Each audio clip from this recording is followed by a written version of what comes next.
62 FB.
Ladies and gentlemen, please be seated.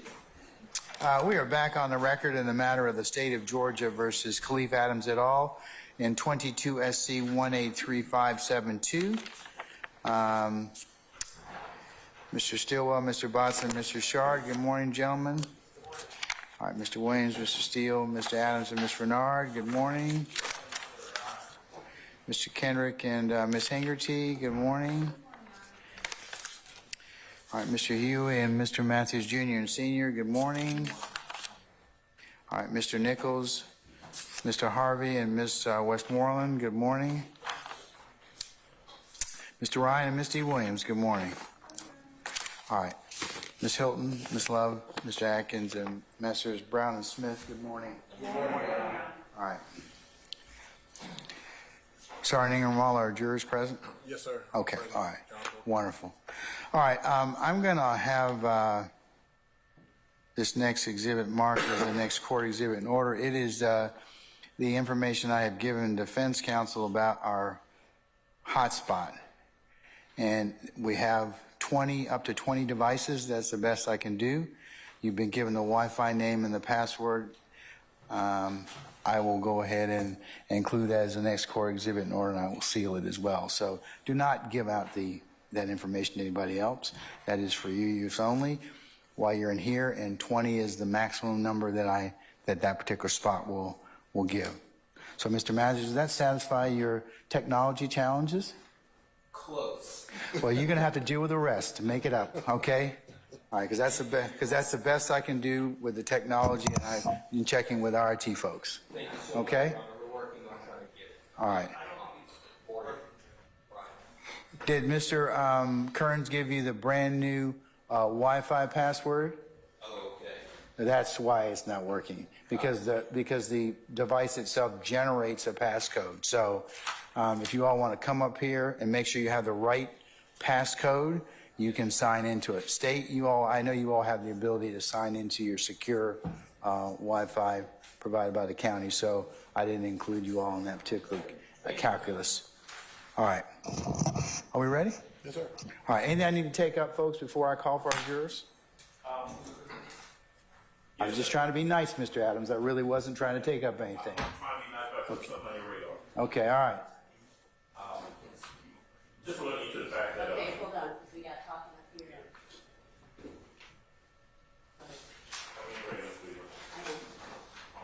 Judge, earlier this morning, the state provided us with a state's exhibit. It's labeled 122CA, 122CB. Essentially what it is. Is it the redacted? No.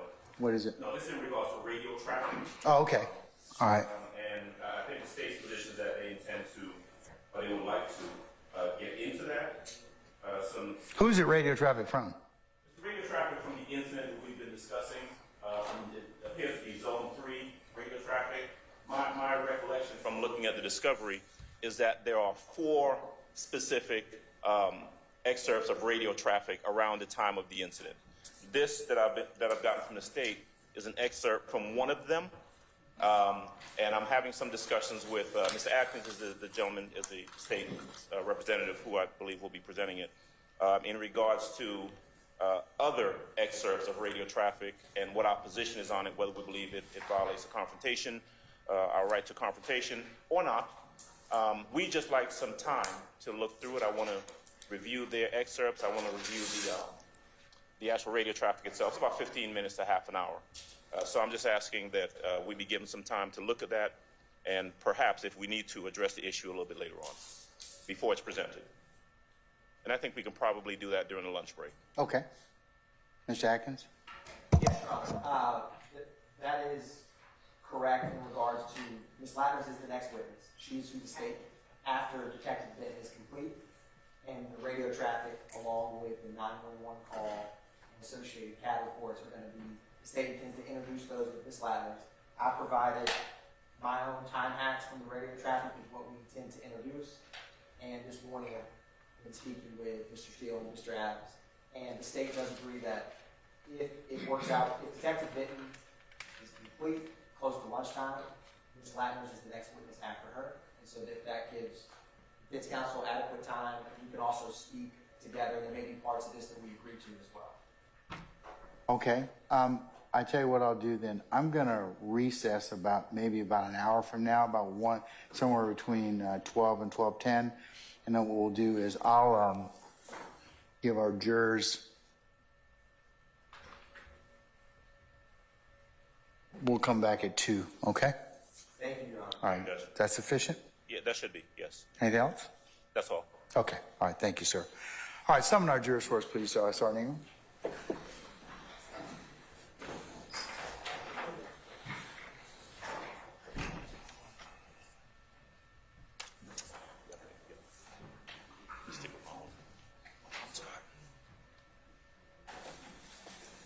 Hey, guys. Madam President.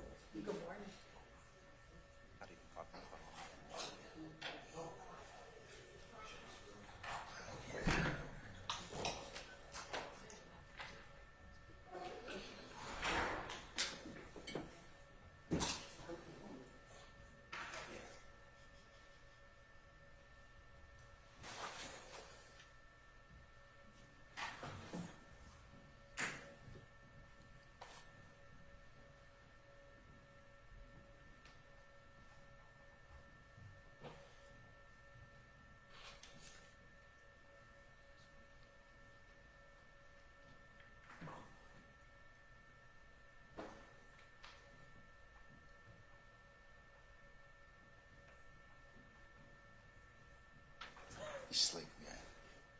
All right. I Not love yet. dogs. Not yet. Oh, see him? Yes. It's Jack. Hi, Jack. I know. Same with my dog. What kind is Jack? Labrador. A Labrador? Yeah, he's a rescue. Oh, Yeah. mine's a Labradoodle. Gets into everything. She's a thief. Yeah. Yeah.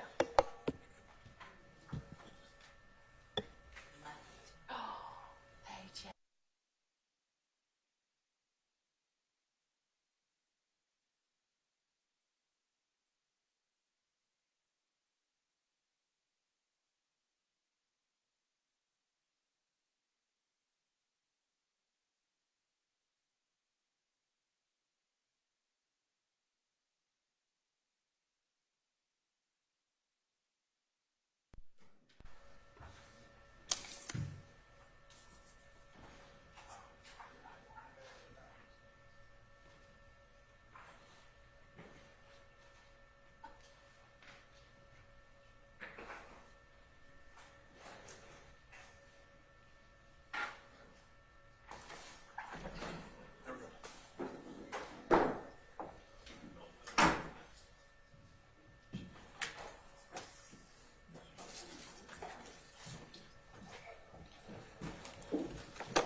Mhm.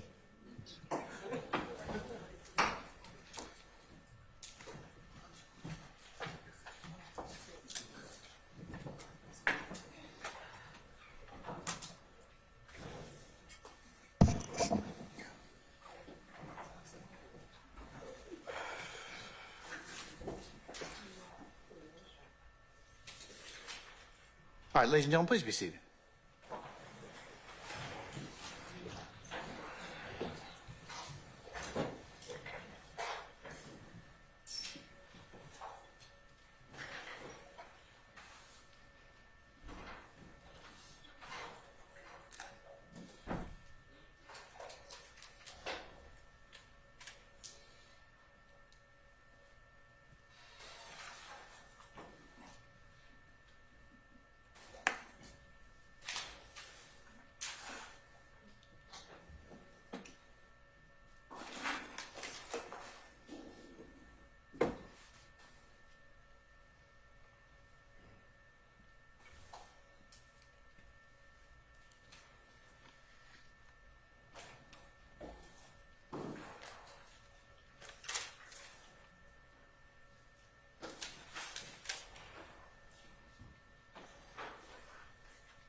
All right, thank you, Sergeant Ingram. All right, ladies and gentlemen, jury, good morning. Good morning. All right, the way ahead is we're going to probably go to about a little after 12, recess for lunch, and then we'll come back at 2. So, and then we'll take the afternoon at that point in time, okay? All right, Detective Benton, you're still under oath, madam, okay? Yes, sir. All right, may continue the examination at this point in time. Mr. Steele, whenever you're ready, sir.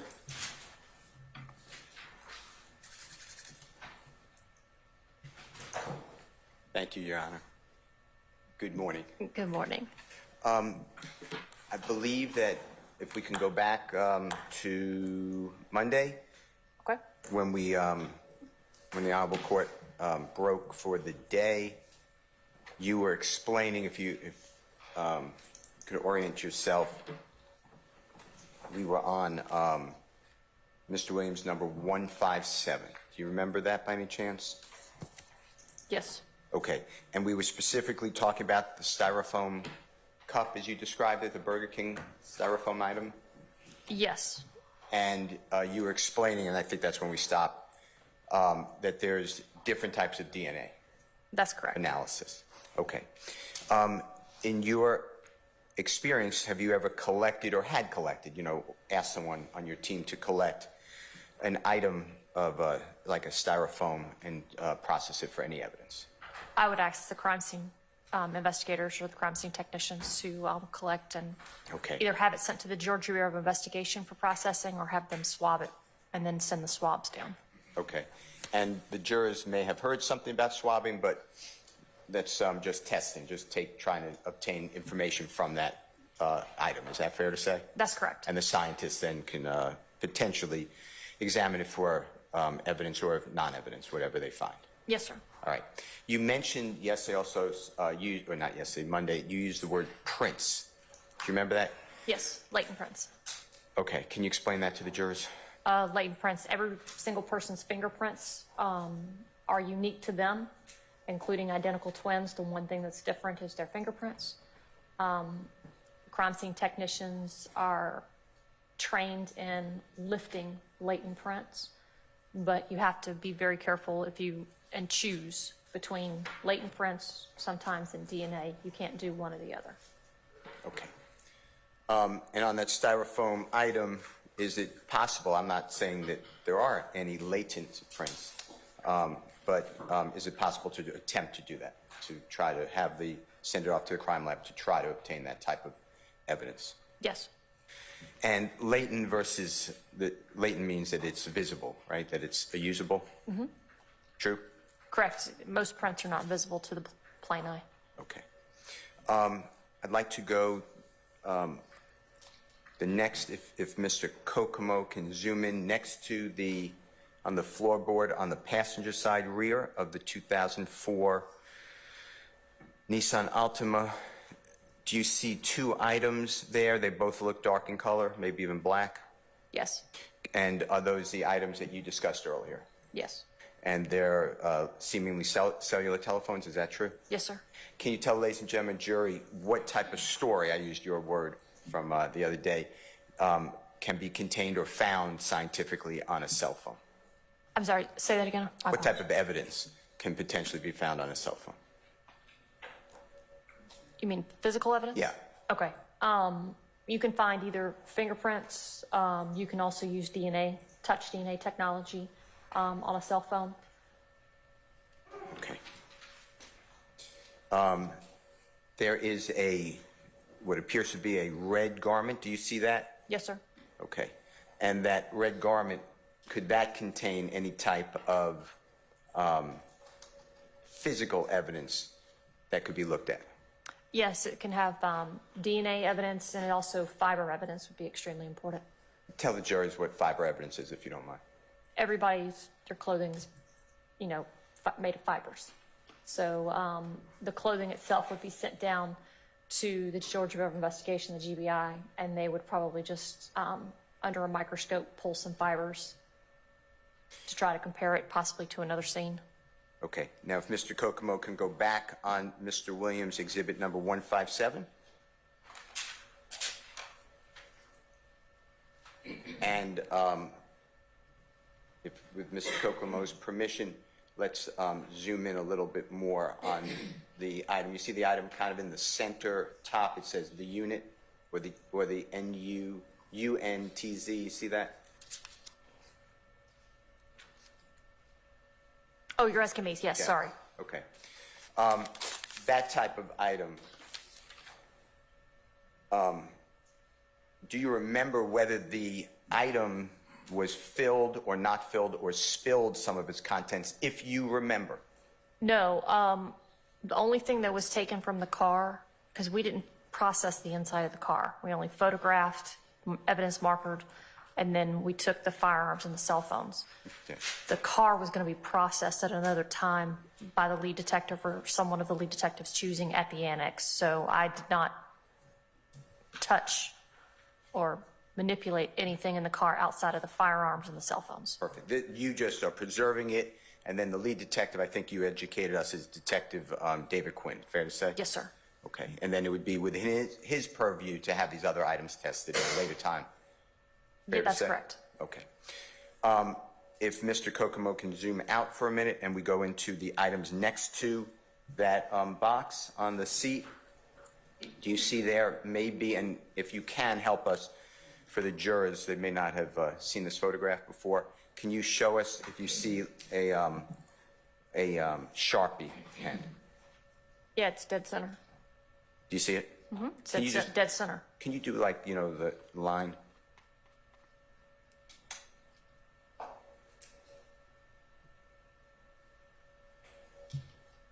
And then go through, if you can, with the red line again. Do you see what I'll say looks like a yellow-black pen? You see a tool on the upper center part, a tool looking, it's silver and black handle. Can you do a red mark if you see that item? Do you see, and Mr. Kokomo can make it clear if you need it, but God bless you. Do you see gloves, like work gloves? Mm-hmm. Can you just do something? Oh. Okay. And do you see like what I'll call, and I really don't know what it is, so I don't want to misname it, but some sort of strap? Do you see that item? I'm assuming you're talking about this black. Yeah. Do you know what that is? No. Okay. And then do you see the red item up below it? Do you know what that is by any chance? You mean the burgundy thing? Yes, the burgundy. I don't know what that is, no. Okay. And then can you read what it says on, you see where it says on the upper, it's not really upper, center right, it says 1/4, like 1/4. Can you read that? No. Mr. Kokomo, can you make that a little bigger?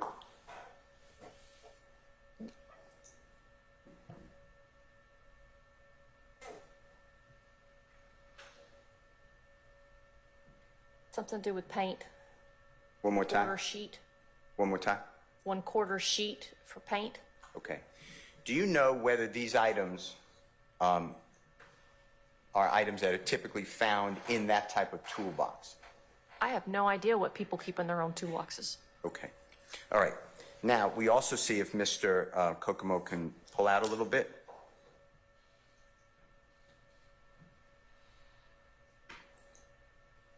We also see there, if you look in the bottom floorboard area on the driver's side, do you see that item? The firearm? There are two, yes? Yes. You see the firearm? And that's one of the firearms you collected, correct? Yes, sir. And do you also see, is that a pencil possibly? Is it a pencil-looking item next to it? It could be. Or underneath it, maybe? All From right. this photo, you really can't tell. Okay. And you see some glass, broken glass? Or it appears to be Yes. broken glass? Okay. Now, the three guns, which I believe are stacked up next to the honorable court reporter and between you, were they all semi-automatic firearms? Yes, sir. Okay. And you told the jurors, I believe it was you, and if it's not, tell them. Typically, when a firearm is working properly, the way it's manufactured is that the missile will come out of the weapon, and then the shell case will be kicked to the right and rear of the shooter. Is that fair to say? Typically, yes. There are Right. very minimal firearms out there where the shell casing goes in an opposite direction. Do you have any belief or knowledge that any of the three items, and let me just get what they're marked. Your Honor, may I approach for a second? You may. This is 115C, 114C, 116C. Do you have any reason to believe that any of those firearms, if working properly, would not kick to the right and rear? No. Okay. For people who may not have your familiarity, can you just show, and if you don't have gloves, we will get them for you, or I will touch the item. Can you just show where the ejection port is on one of those guns? If this is a gun, the injection port's in the center. That's the well, you put it into the well of the weapon. You're going to take a magazine and pull it into the well of the weapon. This is the chamber. If you haven't already had it cocked back, you're going to slide the slide to the rear, pull it to the rear, and that's going to put one into the chamber. When it fires, the round or the projectile will then come out this way, and the shell casing will come fire from the chamber. In this vehicle, except for the broken glass, were all of the windows raised on the vehicle? Yes, sir. Did you find, you or your team, find any shell casings inside of that vehicle? No, sir. Do you have any evidence that a weapon was discharged, that type of weapon, not a revolver, a weapon that kicks out a shell casing, a semi-automatic, was fired inside of that vehicle at the Me time? personally, no. Okay. All right.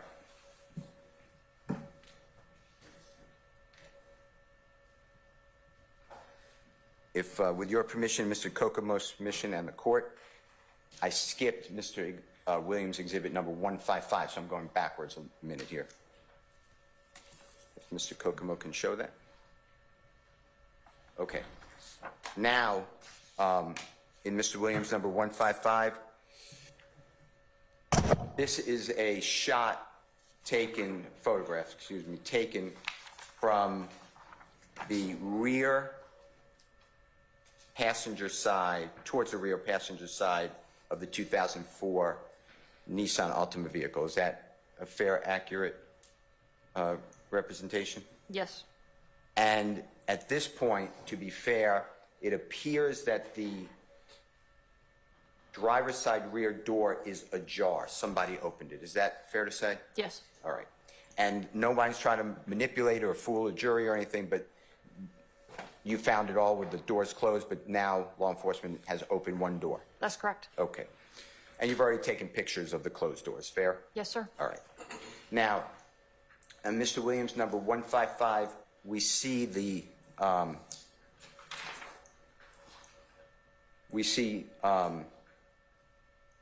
part of that black item that we discussed, right? In the center, I don't know, kind of center, lower center. Yes. And then we have the broken glass, right? Mm-hmm. Are you familiar with the type of safety glass that manufacturers of vehicles put in cars to protect us? No. All right. Can you tell from this picture which direction the glass, how the glass was shattered, whatever object it was, what direction it was coming from? No. All right. The glass missing, is that potentially some of the glass that you showed the jury on the driver's side rear floorboard in Mr. Williams number 157 a moment ago? Yes, it's possible. All right. Now, if Mr. Kokomo can pull in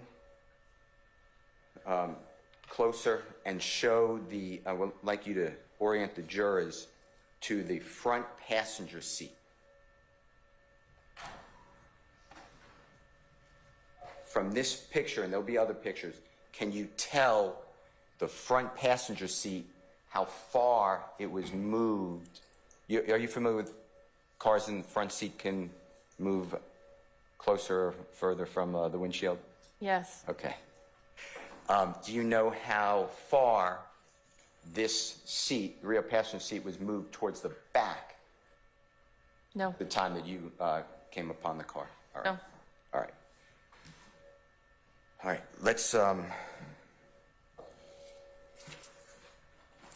talk about Mr. Williams number 156, if that's okay.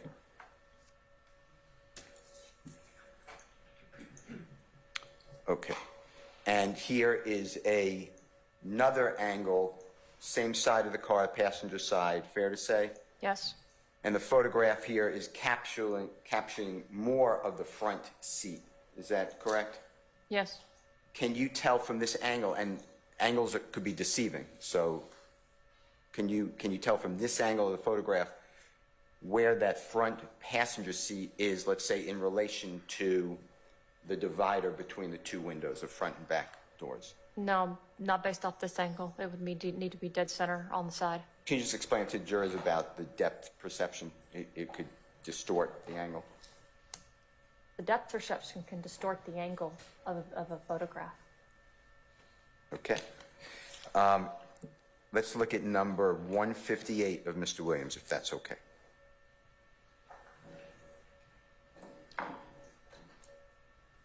Now that is, both airbags are deployed, fair to say? Yes, sir. And when I say both, just for preciseness, we're talking about the driver's seat airbag comes out of the steering wheel, as well as the passenger front airbag is opened up from the dashboard. Fair?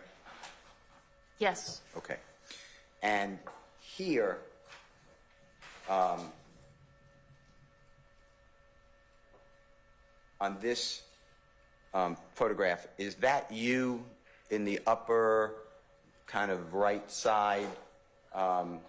If you can recognize with the, it looks like the belt with maybe two cell phones. I'm really not sure if they're both cell phones. Yes, it is. Okay. All right. And you're giving direction to your coworkers, fair to say, or you're at least processing what direction you need to go in. Yes. Okay. If Mr. Kokomo can zoom in on the front passenger seat.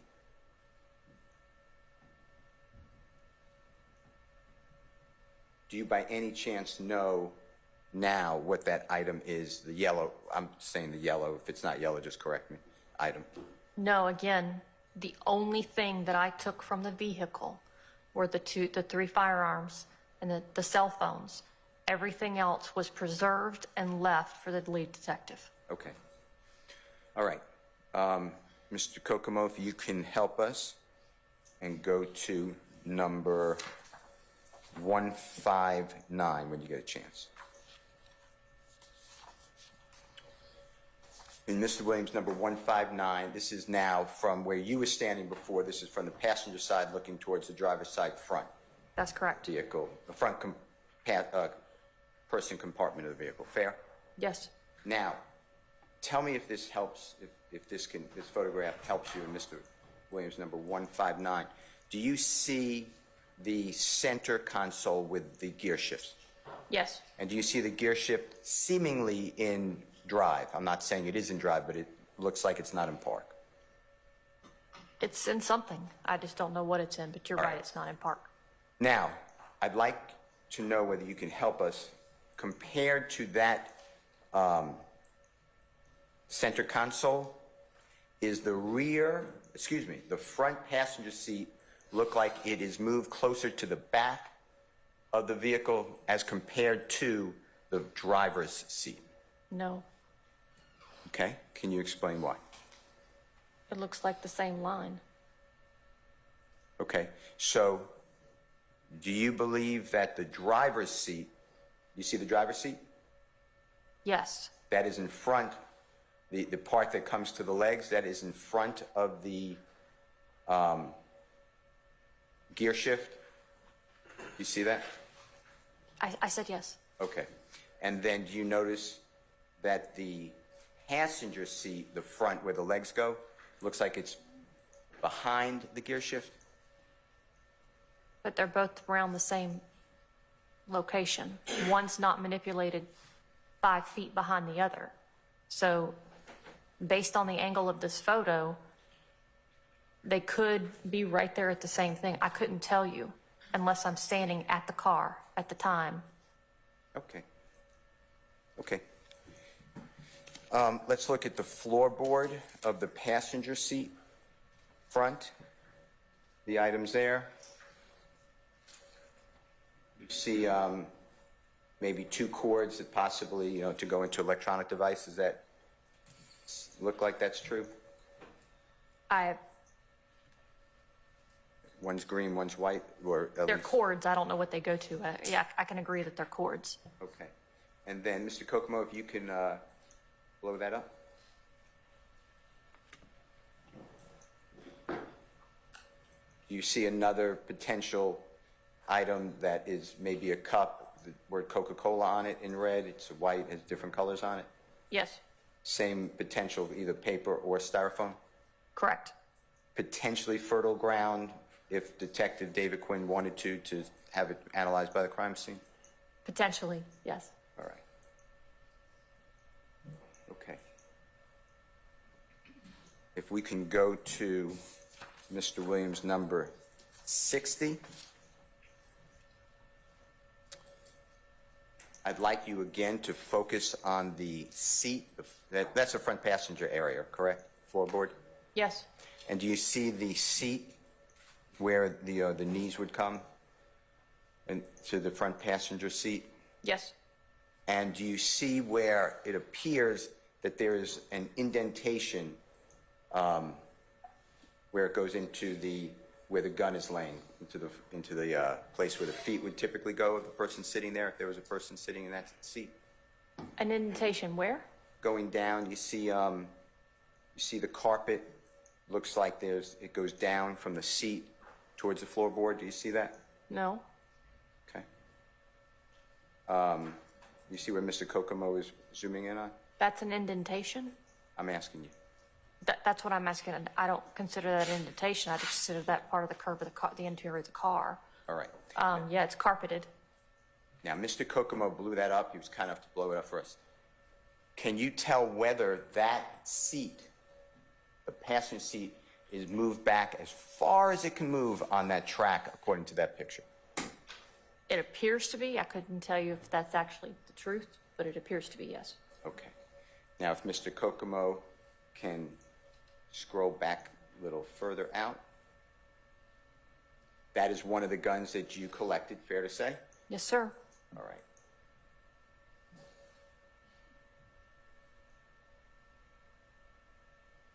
If we can go to Mr. Williams, number 161, that is going to be a close-up that you directed to have taken of that firearm that you collected, correct?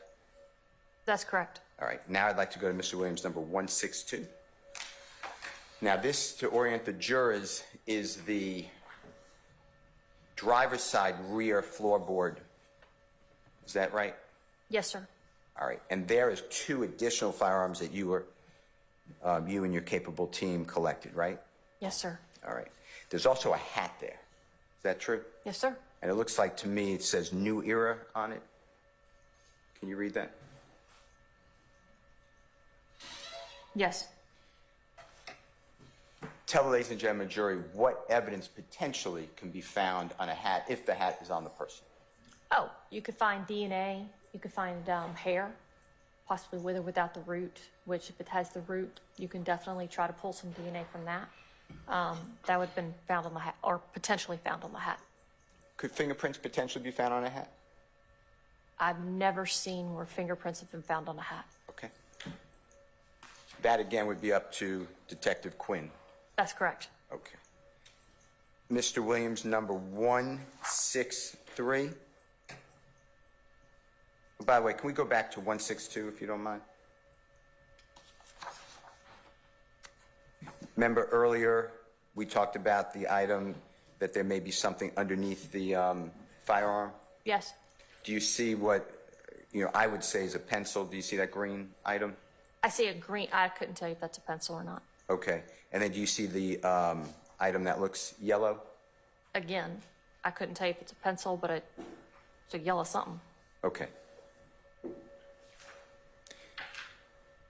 And then the item next to the hat, do you recognize that to be like a box cutter? Yes, sir. You ever call it like that? Okay. And would a box cutter sometimes be found potentially in a toolbox? I would assume so. Okay. If we go to Mr. Williams, number 163.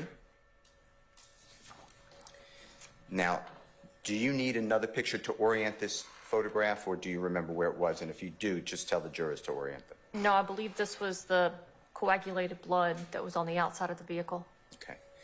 And do you know whether in your experience that that's a large amount of blood or a smaller amount of blood? And I know it's all relative. I understand that. Objection, Your Honor. Basis. I They, stand the objection. Have you ever seen an artery bleed? A person, God forbid, gets shot in the artery. Have you ever seen the blood from the artery? Yes. Okay. And tell the ladies and jury, if it's coming out, if the blood is not bleeding inside, if it's coming out, and it's an artery, could that be a lot of blood coming out of the person? Of course, yes. And an artery is, tell the jurors what an artery is. An artery is a vein that basically connects a lot of other veins and has a lot of blood in it. I'm not a medical doctor. Okay. All right. Number 164 of Mr. Williams. I believe we discussed this previously. Is that correct? Yes, sir. There's a little bit, I'm not saying a little bit, I'm not trying to quantify it, but there's some blood on some of the cash, right? That's correct. All right. Then number 165. And that orients the last 2 pictures where they were found compared to placard number 6 and placard number 7. Fair? Yes. All right. 166. Again, we're going to have a story for the blood. You see the, or suspected blood. You see that? Yes. with the cash around it, right? Yes. And then number 9, suspected blood. That's why you thought it was important to memorialize. Fair? Yes, sir. And that's in number 167. 168 is just you again showing us the relationship between placard 8 and 9. Is that fair to say? Not me, but the crime scene tech taking the photograph, yes. At your direction. Well, they would take the photographs as they're trained. My direction was what evidence to be marked. Understood. Okay. Let's go to number 169, Mr. Williams. Do you recognize this to be, again, we're going back to the rear passenger side of the 2004 Nissan Altima, fair? That's correct. And this again is, I know there's a little more to it, but the floorboard area, Yes, sir. is that fair? Okay, do we see a, potentially a plastic water bottle or a plastic bottle of some sort stuffed in between the area where you can hold things behind the passenger seat? The pocket, yes. The pocket, thank you. Okay, and then there's the Burger King item that we discussed underneath that, right? Yes, sir. And then you've already discussed the cell phone and the magazine Yes. to the firearm. And there's again that red item that you discussed Yes, sir. with the jurors. Do you notice any what's potential or suspected blood on the corner of the seat? I couldn't tell you what that is. Okay. That would have to be tested. Okay. And that again, and you made it clear, I believe, that that's Detective Quinn, not you. To have it swabbed would be the lead detective when they were processing the car at the annex. To have it tested would be the GBI. Right, and it starts with Detective Quinn. I guess I was inarticulate. Or whoever he would have delegated that job to. Okay. 170 of Mr. Williams, you see a placard 10, Yes, sir. and it's a similar photograph of what we just looked in, but a little clearer or closer. Fair to say? Yes, sir. Okay.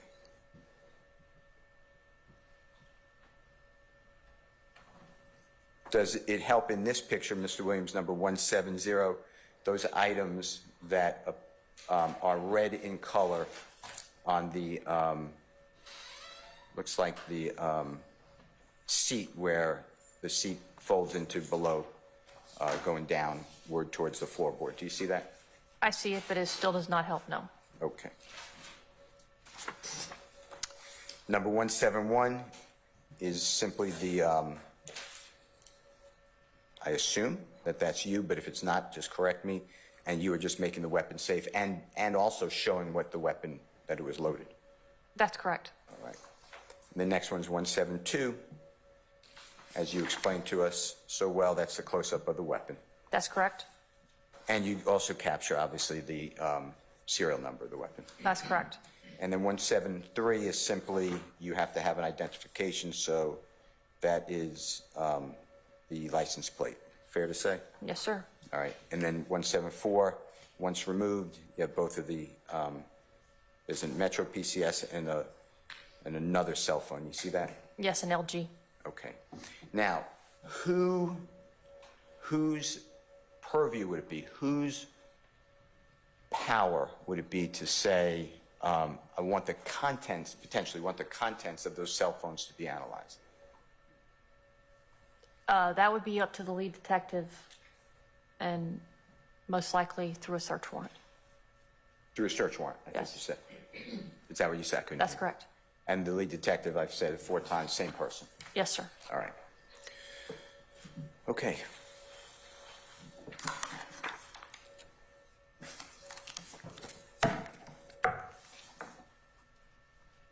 I think we have gone through every other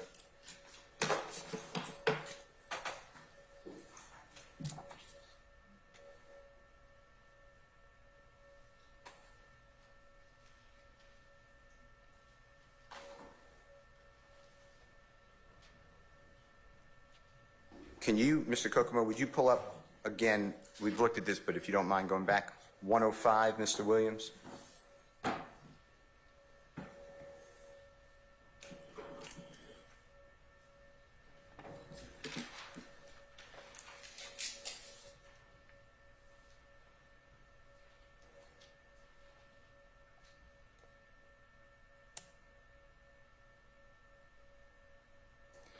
And if Mr. Kokomo would be so kind to zoom in to the picture where you can see the front passenger headrest, seat headrest.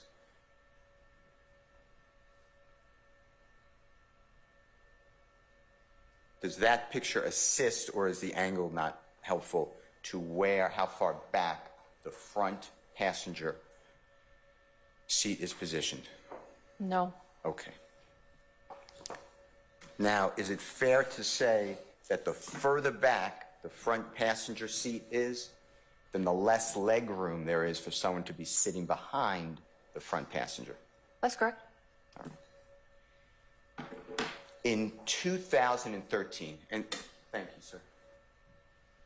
In 2013, if you can go back to that time, did your agency have access to something called total station?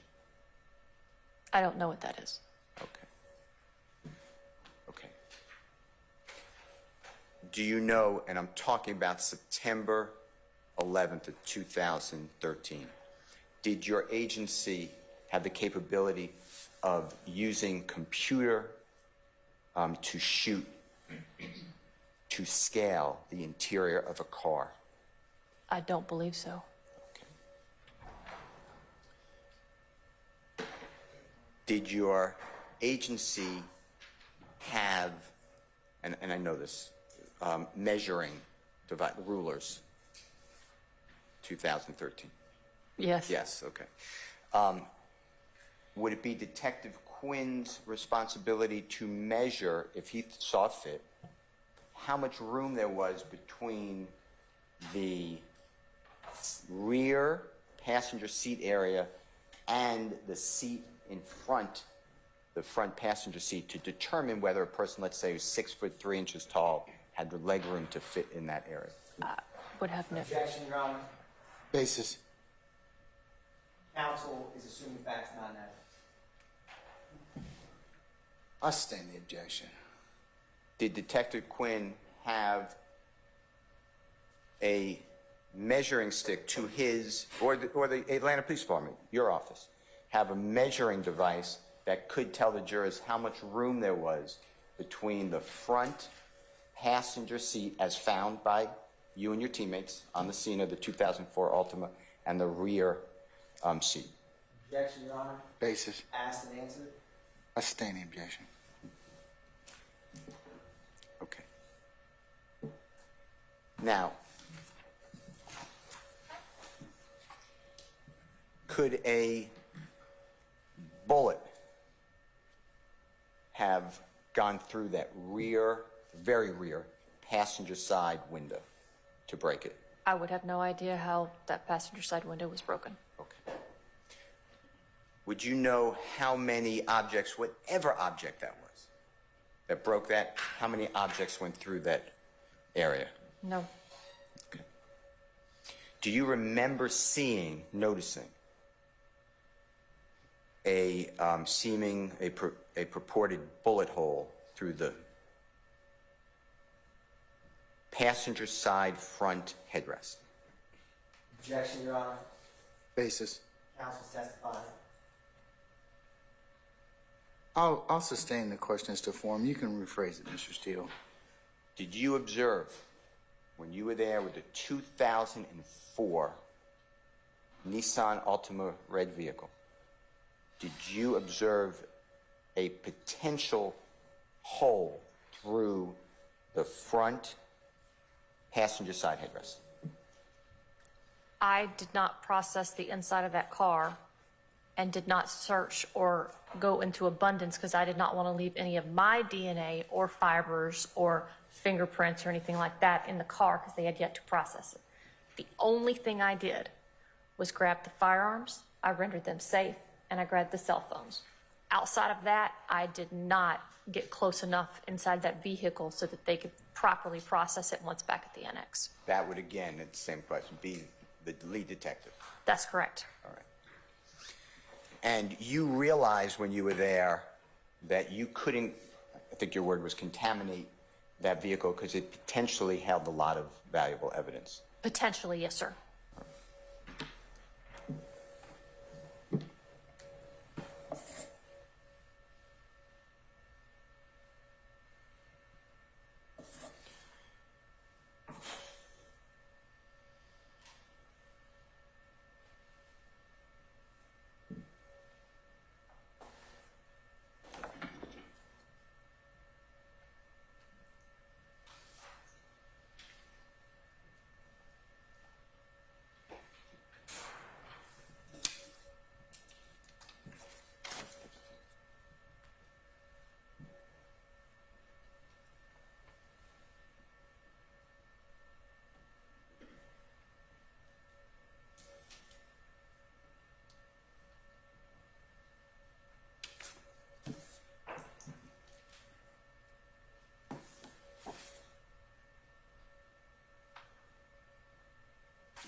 Can you pull up State's Exhibit 119C as in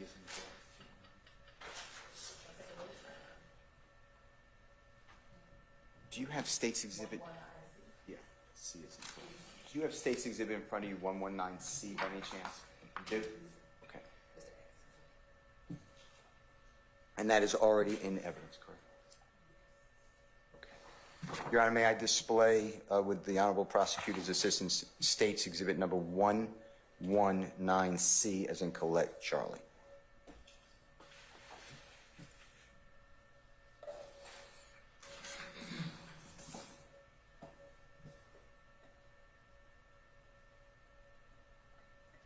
Can you all pull up 11C? 119C? Okay, all right.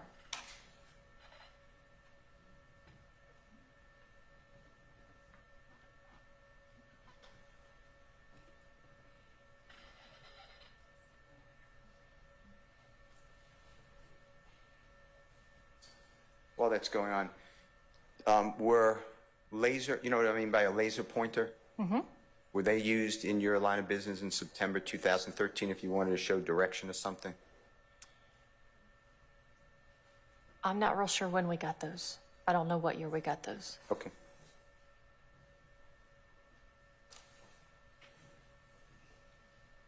Okay. In 119C,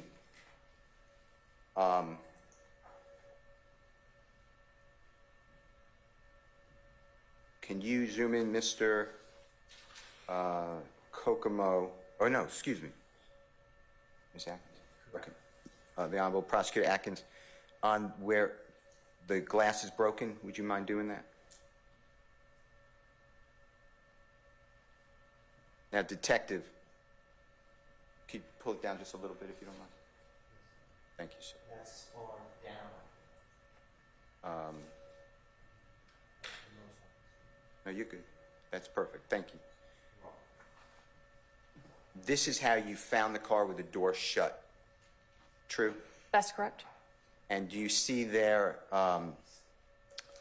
the space where the Honorable Prosecutor Atkins was kind enough to zoom in? Do you see the space between where the frame is, where the glass is broken, and the rest of the frame of the car? Yes. Okay. All right. Thank you, sir.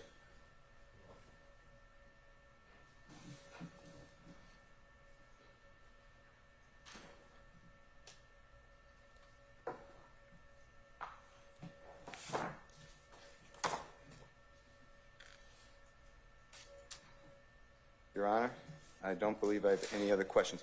I want to thank you so much.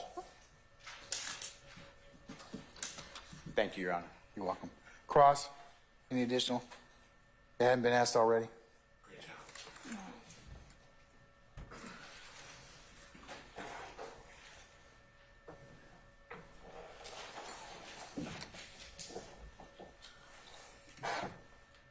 May it please the Court, Your Honor. Good morning, Detective Benton. Good morning. My name is Max Shard. I represent Shannon Stillwell. My understanding is you're an investigator with Atlanta Police Department, correct? I'm a detective, yes. Okay. Detective? Okay. How long have you been with APD? A little over 22 years. 22 years. And is that the only agency you've ever been with? Yes. All right. Are you generally, and I'm not going to pop quiz you on specifics, but generally are you familiar with APD protocols? Yes. All right.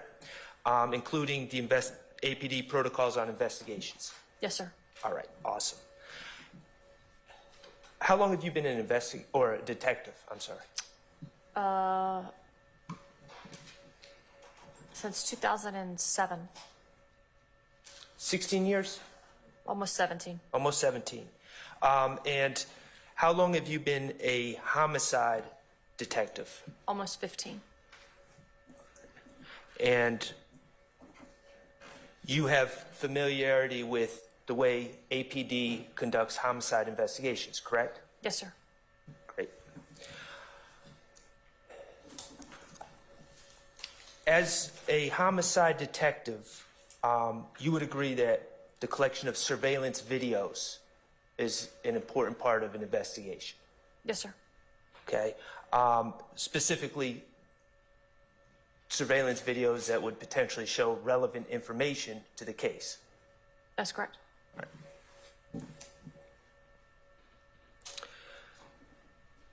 Would you agree that if you are aware of information that something supposedly happened at a specific location, surveillance video could help prove or disprove that notion?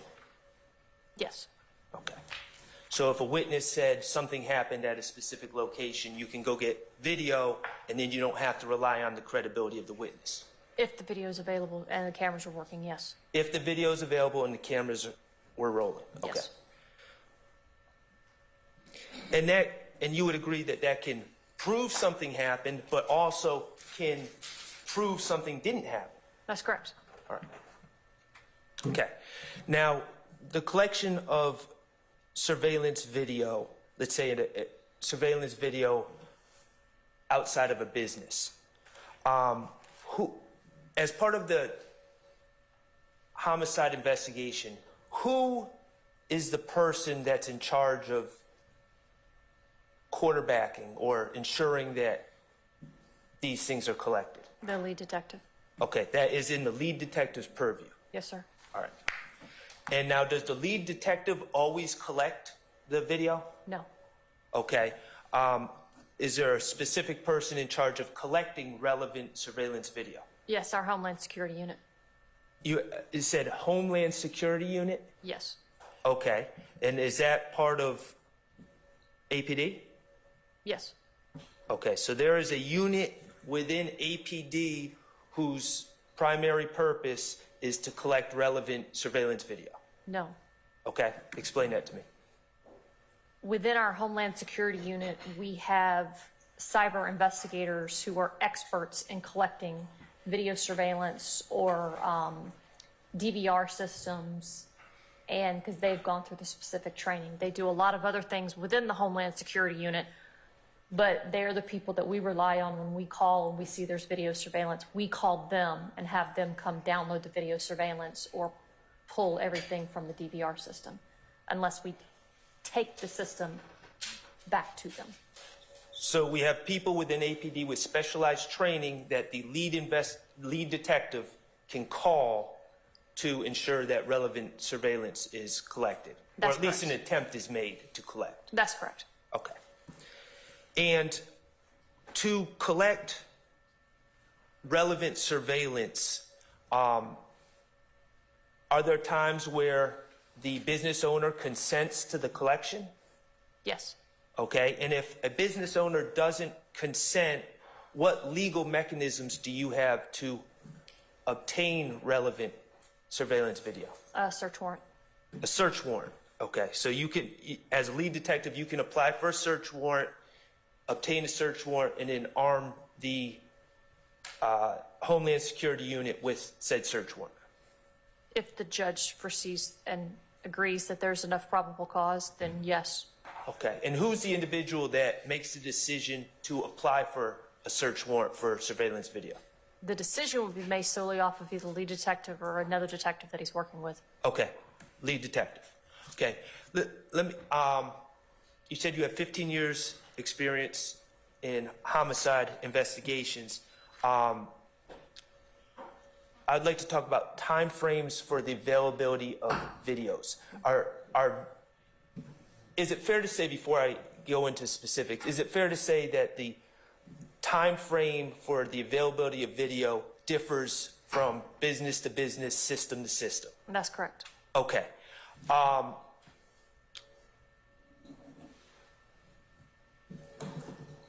Are there,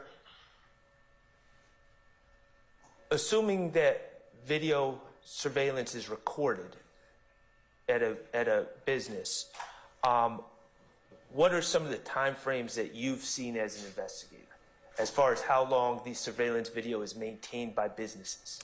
The minimal time that I've seen is 12 hours, and the video is immediately overridden by another video, up to a couple of weeks. Okay. A couple weeks.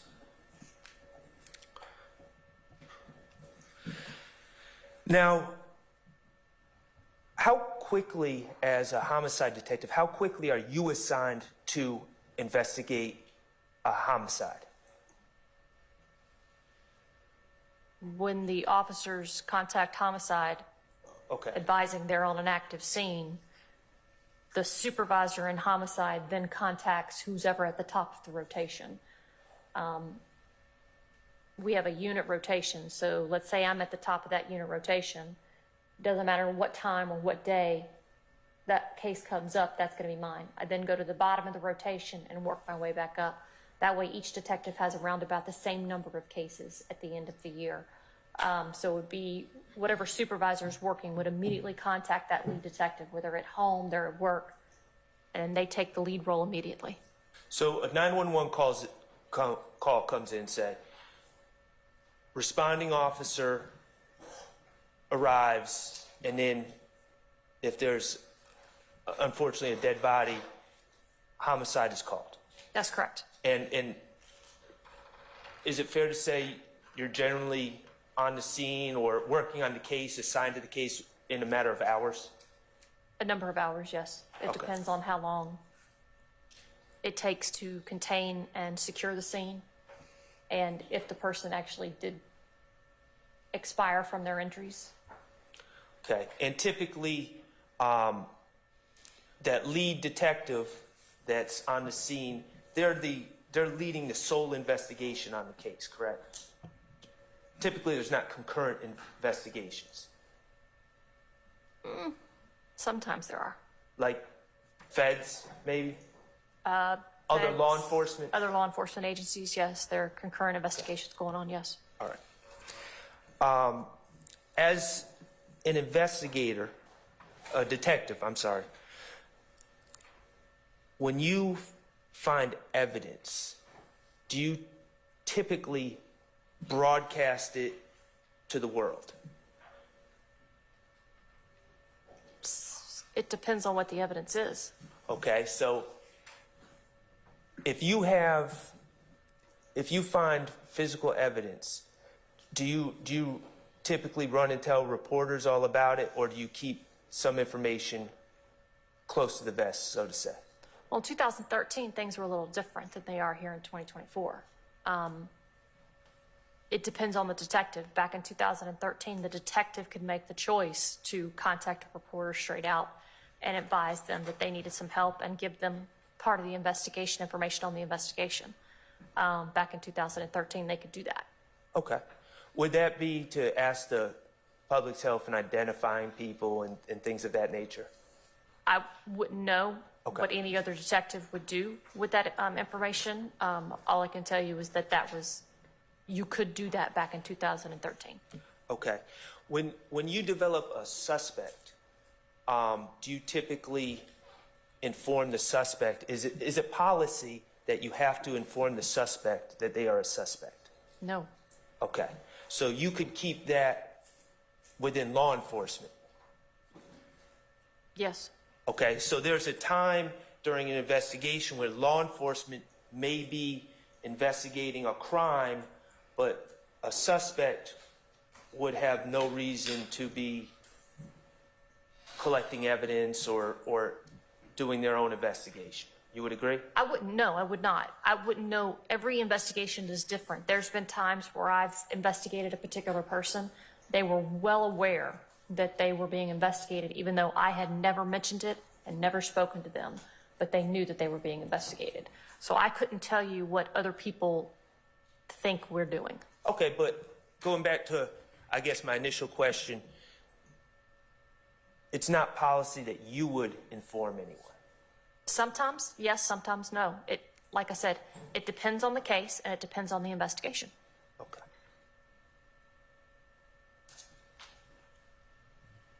Have you had cases where you were investigating where there was a time frame, you said for surveillance video, 12 hours to a couple weeks, where you were conducting an investigation, but you did not inform any suspects of the investigation? I'm sure there has been. The truth is that's the majority of the homicide investigations you've done, correct? Objection, Your Honor. Basis. To what? I object to the testimony. The truth is, counsel's testifying. I'll stand this a form of question you can rephrase. Okay. The majority of your homicide investigations, you have not informed the suspects that they're being investigated, correct? Well, seeing as the majority of my homicide cases since 2019 are where children have been killed by either a parent or a guardian, they're well aware of their suspects. Okay, well, all right, let's talk about pre-2019. Mr. Sharp, can we stop here right here? You probably got some more examinations, so. About 2 minutes. I don't trust you. Okay. Thank you. For time, and neither do I most lawyers, because you all posture way too I'm long. not singled out. That's right. Okay. So, ladies and gentlemen, as earlier indicated, we're going to go ahead and stop and have lunch at this point in time. Mr. Short, you're welcome to pick up your examination after lunch. Detective Belton, we'll see you back for 2 o'clock, madam. Okay. Yes, sir. All right. Thank you. All right, ladies and gentlemen, we're going to go ahead and be in recess until 2, and then we'll see where the afternoon leads us, okay? All right, all rise.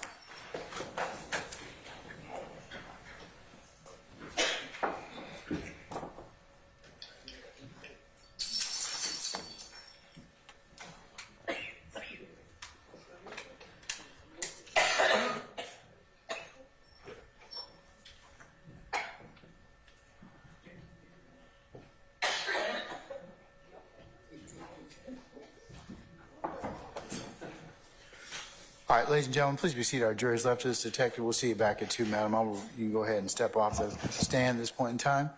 Mr. Short, you can resume your examination at that point.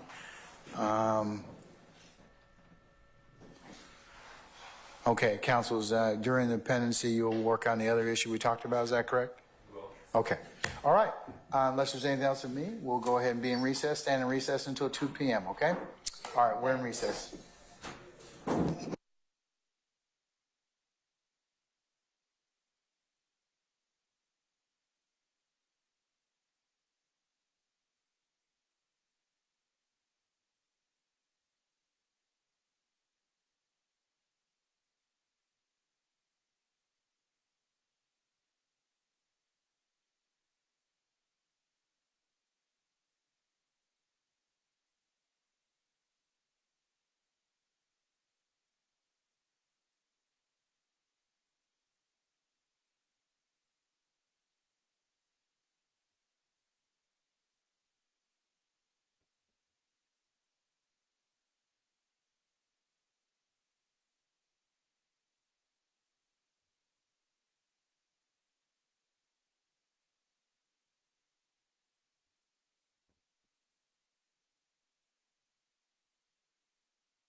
Madam, I have received your agreement based upon the hearing that we held. So I'm going to go ahead and print it and put it as part of the record, but I'll seal it, okay? As the next court exhibit in order, okay? Just wanted to perfect that for the purpose of record, all right? Okay, and, all right. Okay, can we summon Detective Belton, please? Benton, I should say. Is it Benton? Yeah. Okay, all right.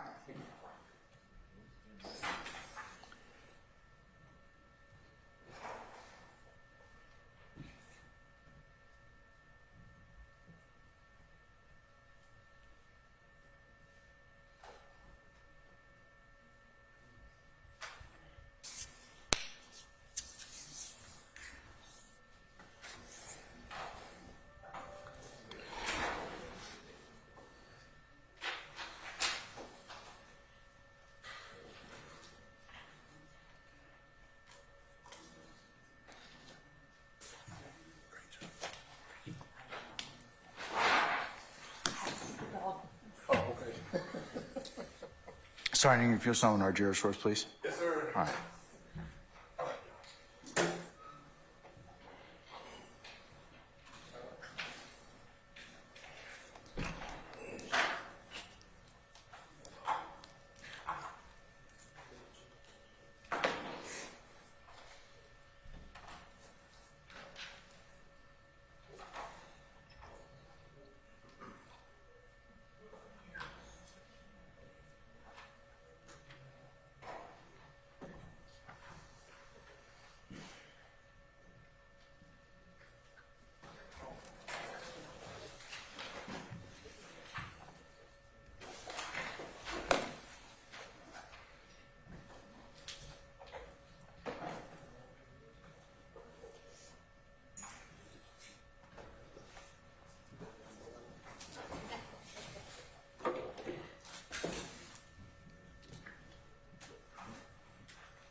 All right, ladies and gentlemen, please be seated.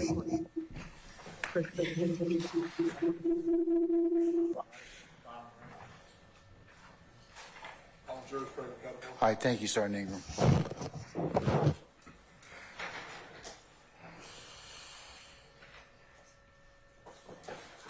All right, Mr. Sharp.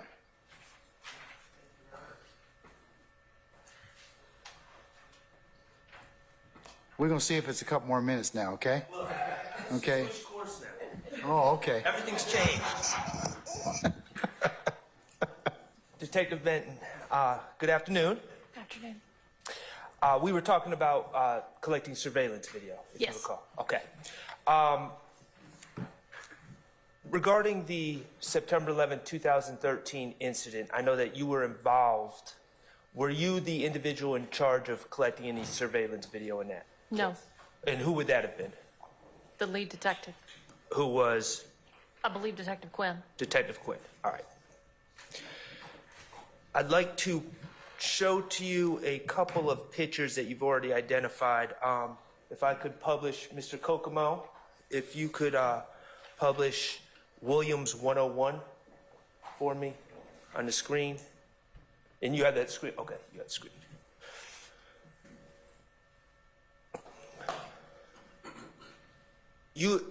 You have identified this picture already as being an accurate depiction of September 11, 2013, correct? That's correct. Okay. Above the car, do you see a McDonald's Yes. sign? Okay. Could you, Mr. Kokomo, Williams 156?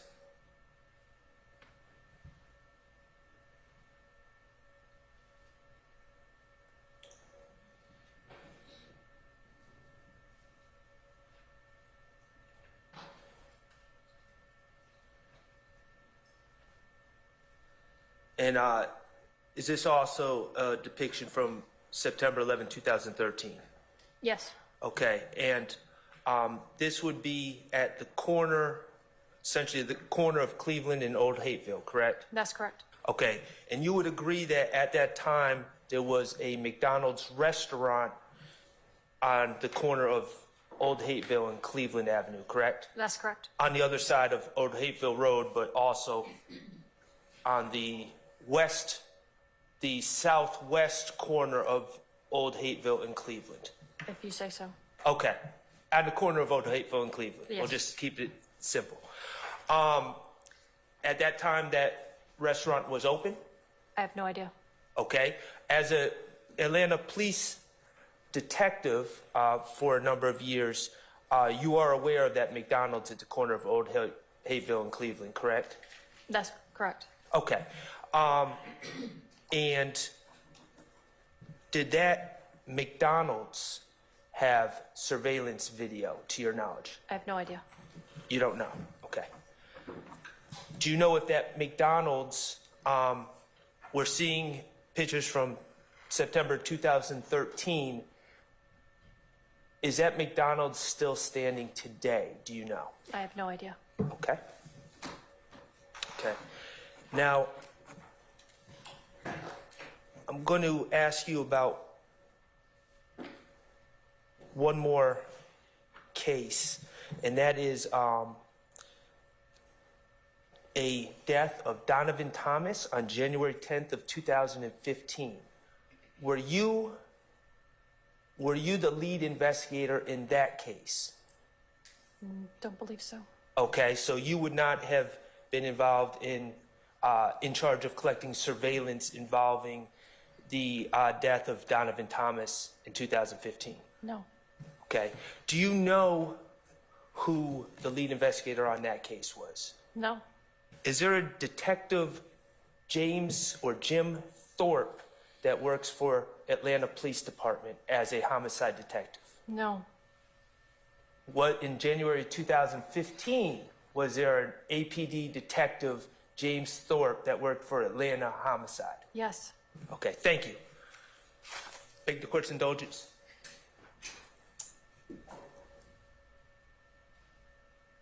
I have no further questions. Thank you. All right, anybody else? All right, Mr. Matthews Jr., go ahead, sir.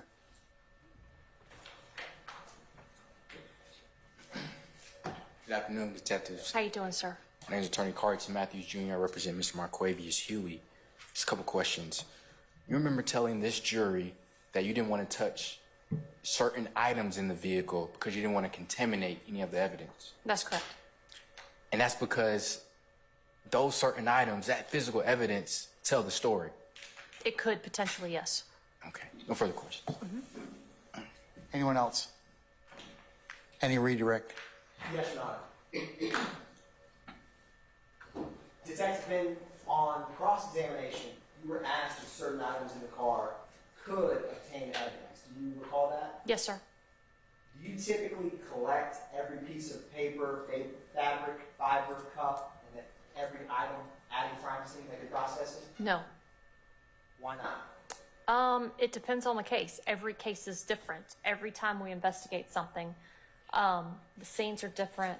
The individuals involved are different. Every case is different. So it typically depends on the totality of the circumstances behind that case. And Detective Ben, how do you determine what you will and what you will not collect from a crime scene? If I'm the crime scene, in charge of the crime scene, like on this one, if the lead detective directs me to do something, then I will do it. But in this particular instance, I was asked to just preserve and send the car onto the annex so they could spend quality time in a controlled environment. But other times, it literally depends on the investigation and the circumstances of the case. What did you understand your purpose to be in processing this Nissan Altima on September 11th, 2013? I wasn't to process the Nissan Altima. I was to have the crime scene techs photograph the Nissan Altima to get the firearms out because the vehicle would need to be transported, and the vehicle would be transported by a contract civilian tow company. And we can't have firearms and cell phones inside vehicles that are being transported by a contracted civilian or a civilian contractor. So my job was to take out the firearms, render them safe, and have our crime scene units transport them back so they can be processed and get the cell phones back to the lead detective photograph, mark, and that was the extent of what I was allotted to do. Do you recall some questions on cross-examination about shell casings? Yes. Are shell casings stationary once they're ejected from the gun? No, they're not. You were also asked on cross-examination about the windows on this Nissan Altima. Do you recall that? Yes, sir. Now, if I could have a little help from defense counsel, I wanted to publish Jeffrey Williams Defense Exhibit 105. Would you be so kind?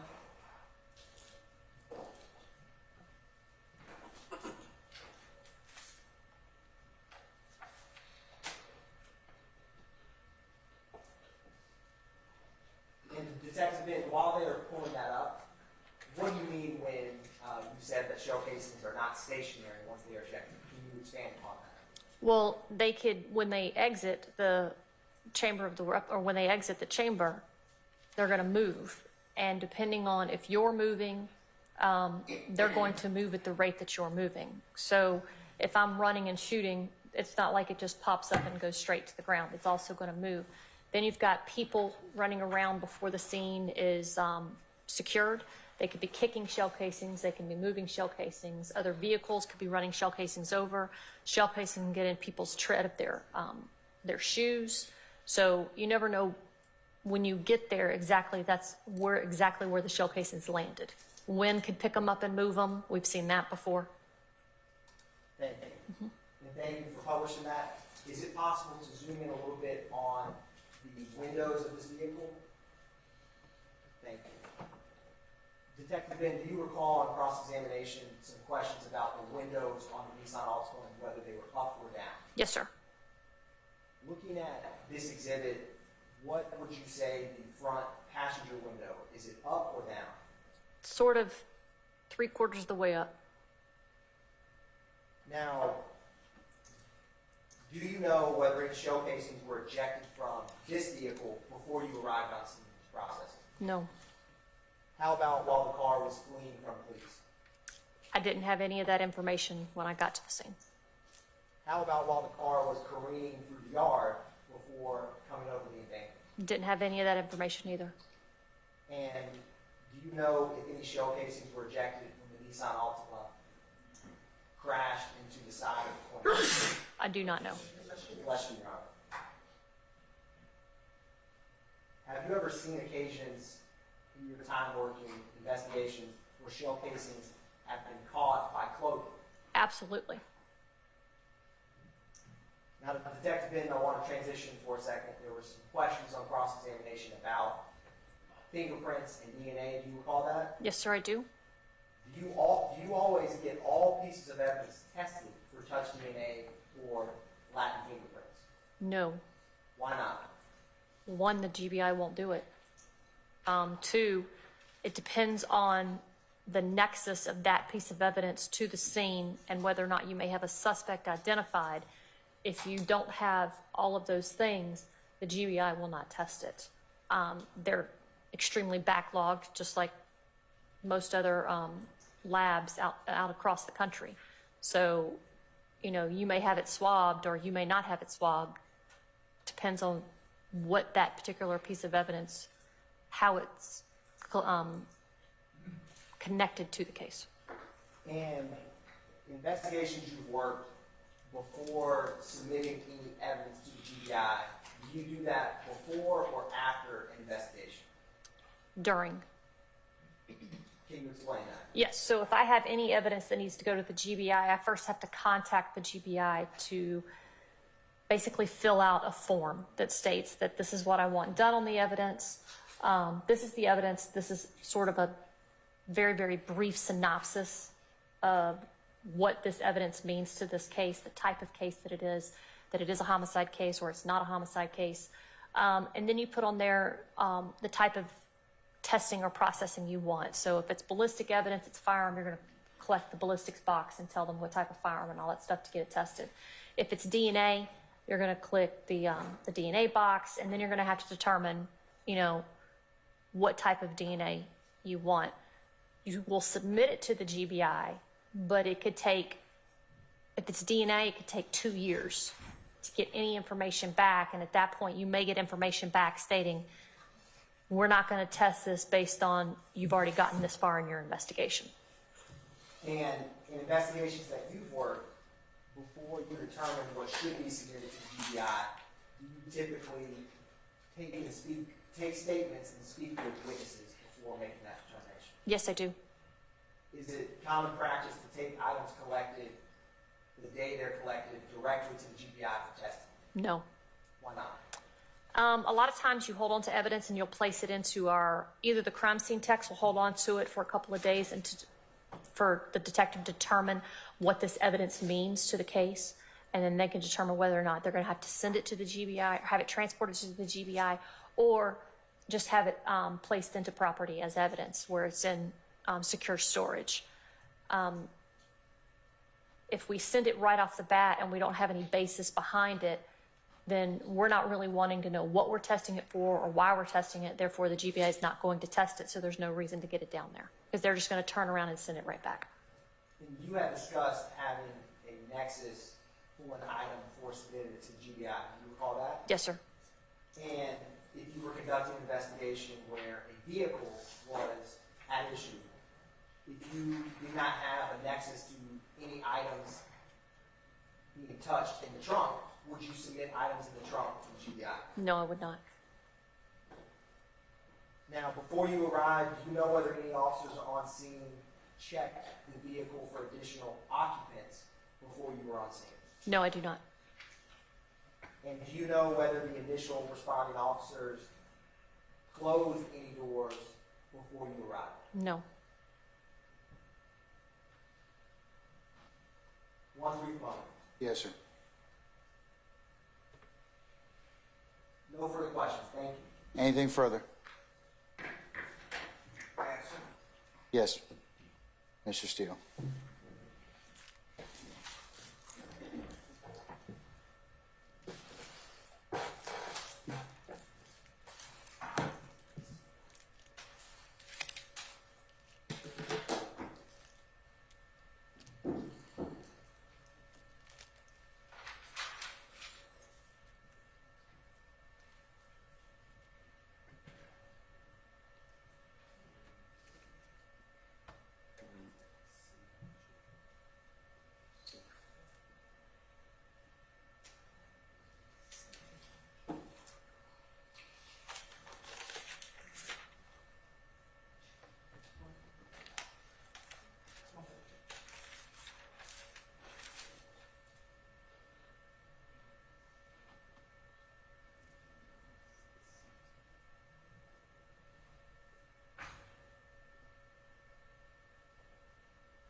Your Honor, may I show what's already been marked and admitted by this honorable court, which is State's Exhibit number 143, C, as in collect.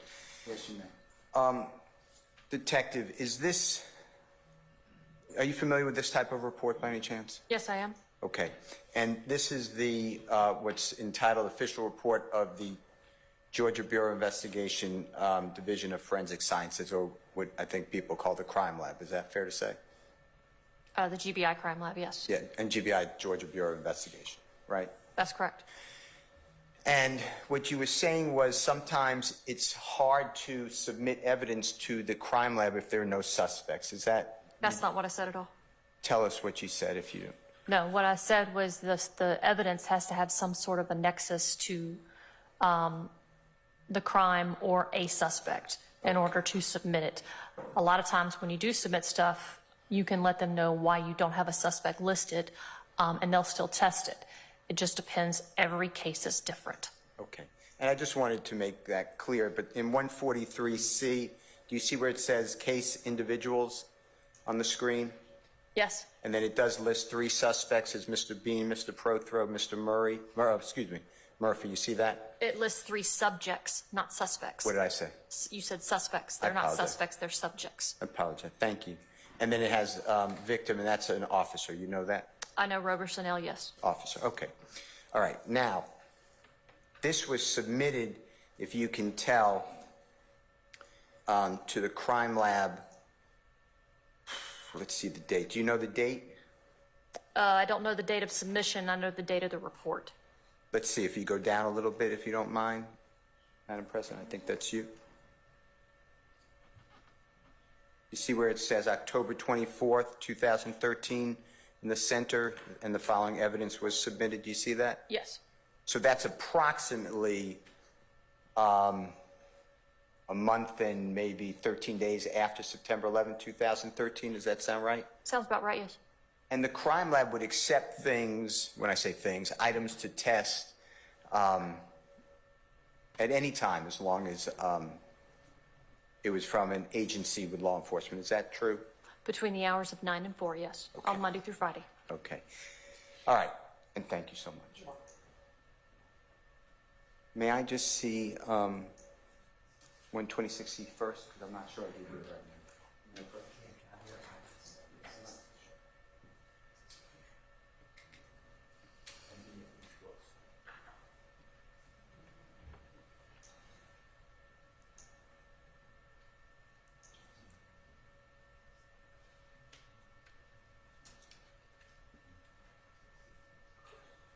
Your Honor, with the court's permission, I'd like to ask the detective to look at what's already in evidence, State's Exhibit number 126C.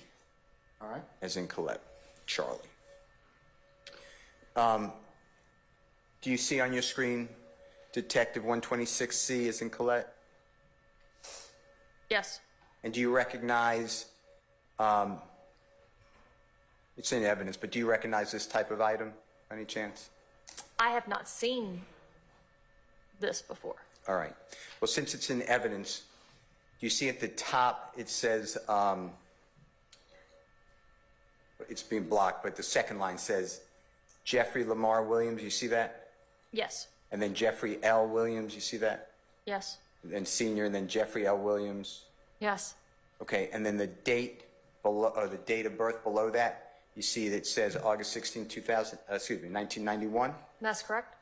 And then do you see the description? It's a black-skinned man. You see that? Description is black male, 6'3", 140 pounds. Okay, and the 6'3" is height? Yes, Okay. And then that has arrest date to the right. You see that it says 9/9, which is September 9, 2013? yes, And that would be 2 days before 9/11, 2013, right? yes, and yes. Okay. All right. Thank you, and thank you so much.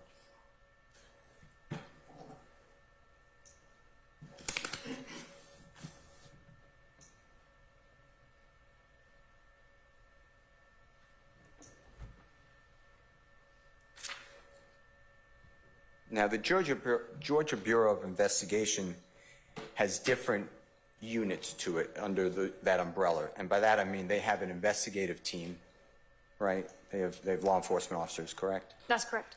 And they have, like you, have crime scene analysts, right? I'm not a crime scene analyst. No. I didn't mean like you. I meant like your agency. Yes, They have crime scene technicians. no. They have crime scene investigators. Okay. Their crime scene investigators are sworn. They're not civilians, are civilians. So we have crime scene technicians, and they have crime scene investigators. Okay. And then I'm not saying they don't have other sections, but then they have scientists. Is that true? Forensic scientists, yes. And that's what you were referring to, and I was referring to as the Georgia Crime Lab. Yes. Medical examiners, if you know. I know they have a medical examiner's office. It's the DeKalb County Medical Examiner's Office. I don't believe it's attached to the building at the Georgia Bureau of Investigation Crime Lab. Do you know if the Georgia Bureau of Investigation Crime Lab have their own medical examiners throughout our state? I know they have a juvenile pediatric pathologist that works there. Okay.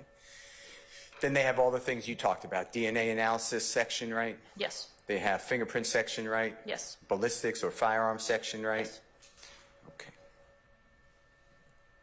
Okay.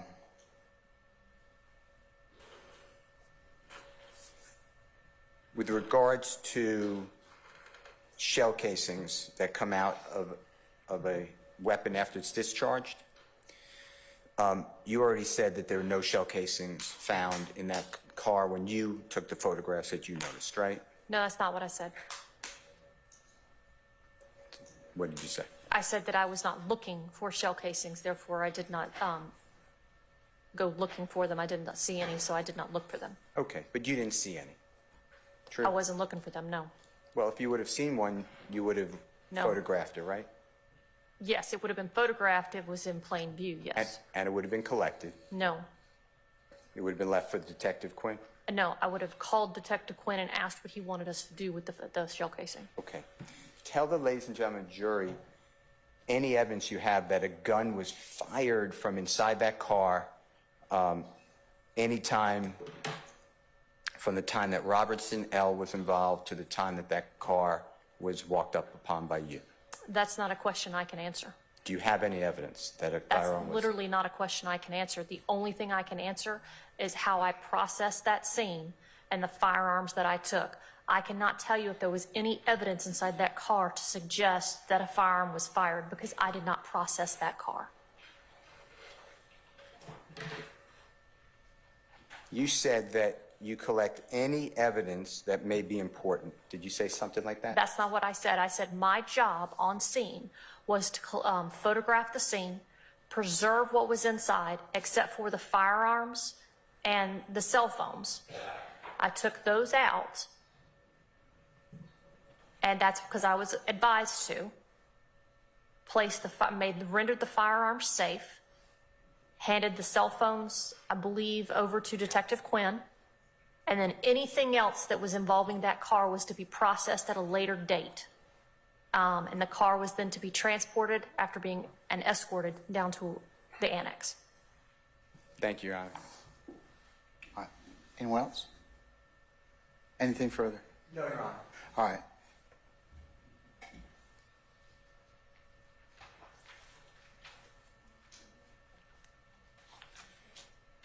May Detective Benton be permanently temporarily excused the witness.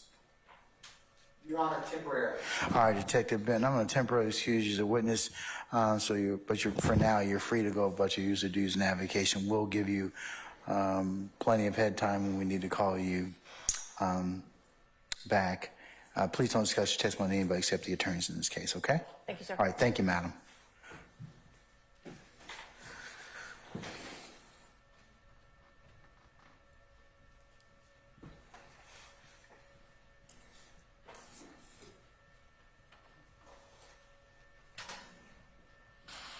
All right, call your next witness. Yes, Your Honor. The state calls Ms. Sharon Latner to stand. All right, summon Ms. Latners, please.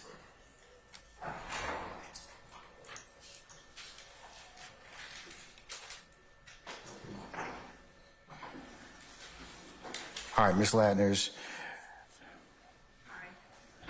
Please approach the witness stand. All right.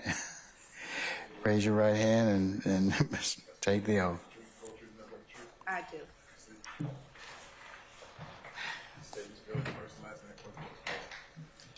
Sharon Latners, SHARON LATNERS. Welcome back, Ms. Latner. Okay, I hope you're doing all right today. I am. Thank you. Now, Ms. Latner, I want to hand you a couple items that we're going to talk about today, all right?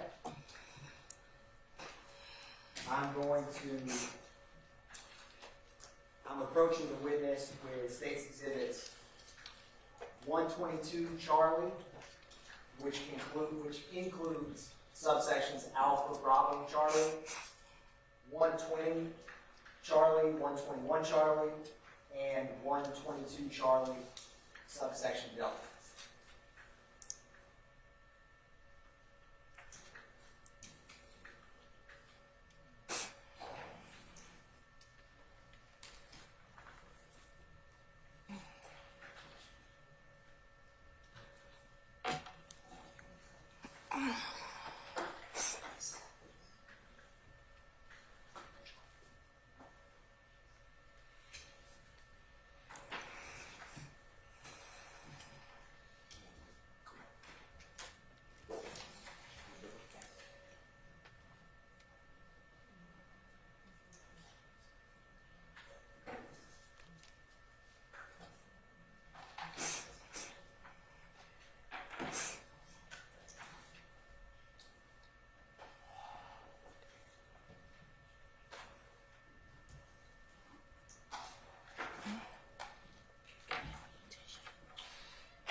Your Honor, I am approaching the witness after speaking with defense counsel with 120 Charlie and 122 Charlie subsections alpha through delta. Ms. Lathers, I'm going to ask you a couple questions about that.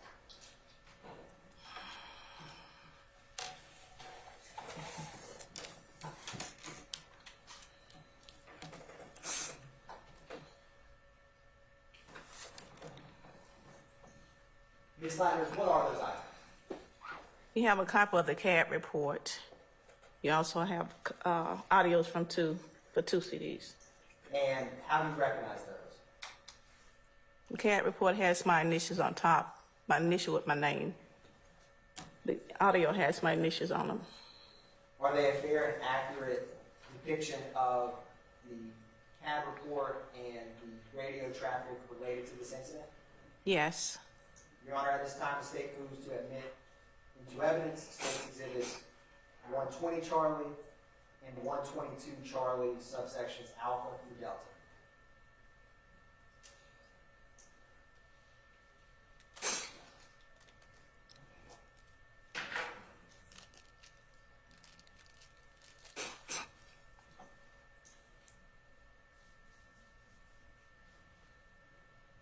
You said 120 Charlie and 122 Charlie alpha through delta? Yes, Your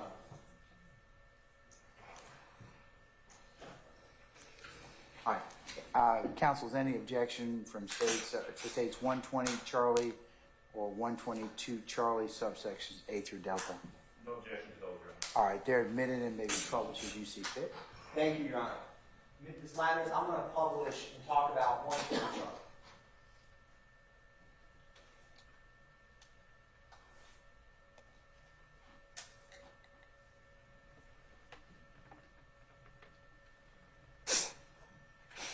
Now, Ms. Lathers, what is the event ID for this CAD report?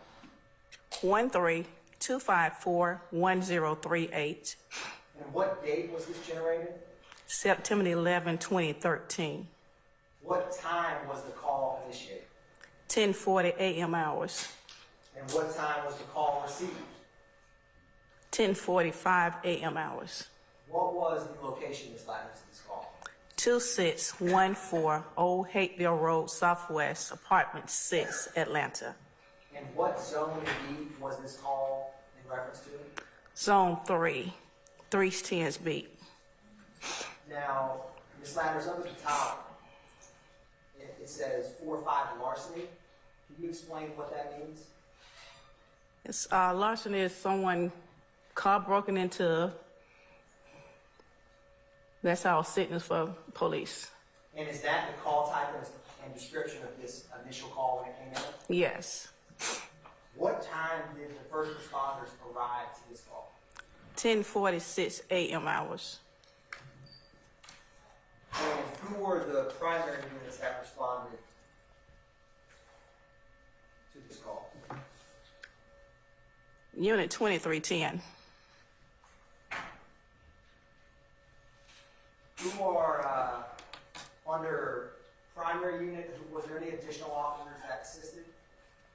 You have a couple of officers. You have 2302, 2307, 2308, 2309, 2312, 2313, 2330, 2331, 2343, 2344, 2345, 2391, 2394, 2396. Is that a unusual amount of officers to respond to a call? Yes. Now, I want to ask you about the traffic starting in this CAD report at 12:06 and 22 seconds.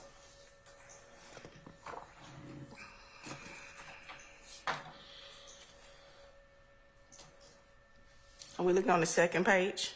Yes, ma'am.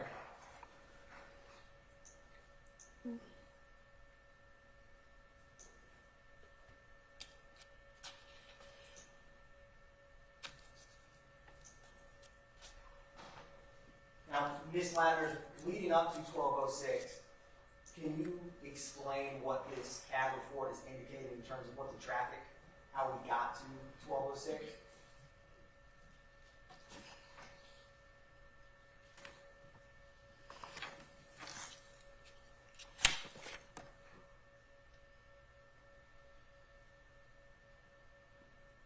The only way I can explain it, go to page 6. That's perfect. However, it's best for you to explain it to the jury. Okay, on page 6, the call came in as a 69, which a 69 is a gun. So the call, you want me to advise what the call advised? Yes, ma'am. Okay, the call advised the 911 operator, 78 on a black male, red hat, red shoes, second person, black female, black shirt, red shoes, pulled out a gun on her and her child. Then caller hung up the phone. Now, Ms. Latner, is that what the officers were when they first responded? That was the call that they were responding to? 69 gun, yes. Now, I wanted to ask you, have you ever seen a CAD report that covers multiple crimes, as in officers respond to one crime and it develops into something else? Yes. Can you give some explanation for how that may be reflected in a CAD report? Well, you would see where it says related, incident related to. And they give a different incident number. And if officers, say, for example, were out on one type of call and ended up uncovering or getting involved with another that was related on a CAD report, could the radio traffic be captured on the same CAD report? Yes. And when that happens, can you possibly have multiple CAD reports that reference one another? You can. Now, Ms. Landers, I'm going to publish 122 Charlie Alpha. And before publishing, can you explain this radio traffic in terms of what radio channel does it arrive from? It arrives from the zone is in, zone 3.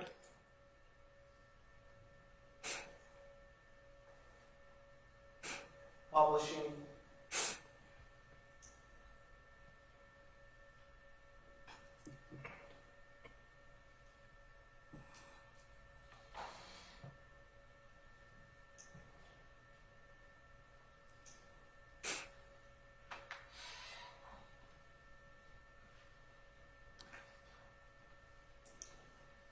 So, Ms. Landers, are you able to tell the jury after the description that you just read what led up to the traffic around 1206 in terms of what the officers who were out on scene were radioing?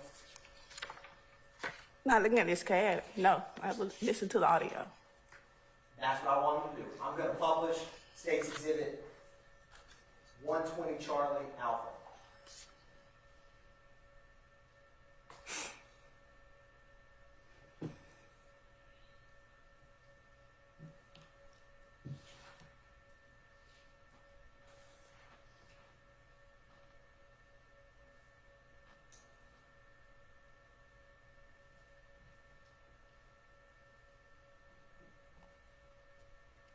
On 63, 27, 28 Old Hayfield Road. 27, 28 Old Hayfield. 63, 27, 28 Old Hayfield Road. That's fine. 27, 28 Old Hayfield Road. Need units to start signal 63. 2310. Right down the street. Right down the street. Be coming up. 9-6, I copy. I'm en route. 63. Air raising 2310.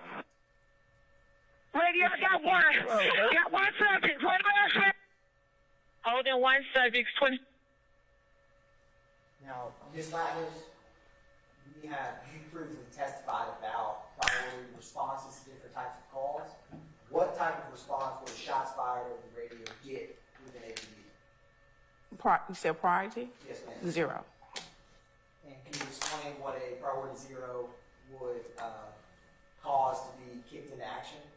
When the officer advised 63 is a help call for APD. So when you get a 63, every zones, every unit in Atlanta is going to go to that call. That's a prior to zero call. Now, Ms. Lattners, I'm also going to publish 122 Charlie Bravo.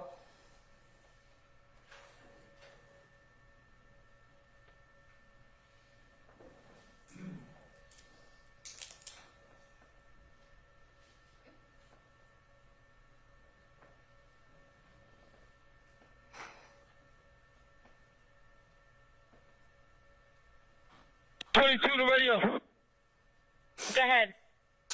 I just shot someone. Tell me some units on Cleveland Avenue in Hayville. Okay, Cleveland, Old Hayville, signal 50. Need units at Cleveland, Old Hayville. Okay, we don't see him.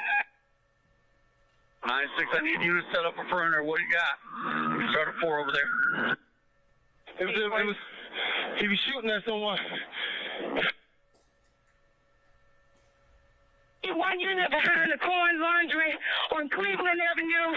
I got one subject down. I need one unit over here behind the corn laundry on Cleveland Avenue. One unit behind the corn laundry on Cleveland Avenue. Radio, stop me, paramedic.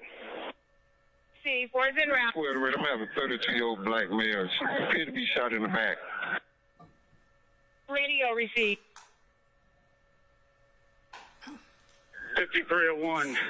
Check on the units first, make sure everybody's okay. Raise in. 310 radio. Everybody is okay. You can slow units down. Just get a 4 here. We got the scene secure. We are across the street at the coin laundromat.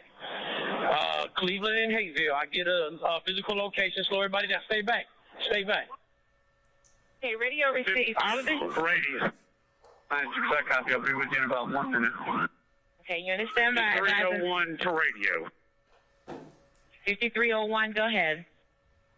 Radio, you use 126 as the incident location right here on Old Hayesville. Okay, 126 Old Hayesville. Radio, give me a helicopter and go ahead and shut the scene down. All right, units, again, secure the scene. Secure the scene. 126 Cleveland Avenue. 5's en route, EMS en route. 5301, start me Phoenix so I can check crowd control. Let's go ahead and shut down streets. Have units advise locations. See, radio received. I have no numbers where I am. I'm at the corn laundry. If somebody could come to the rear near the barbershop Profile Institute barber styling. I got one down on the ground. All right, we're coming around to you. Stand by.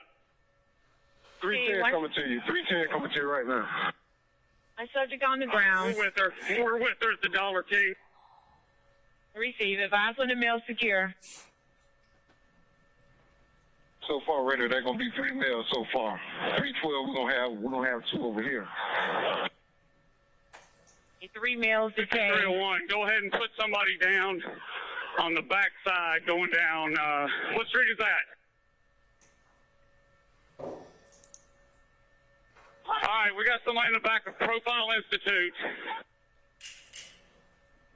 Radio start ID on site. Radio received.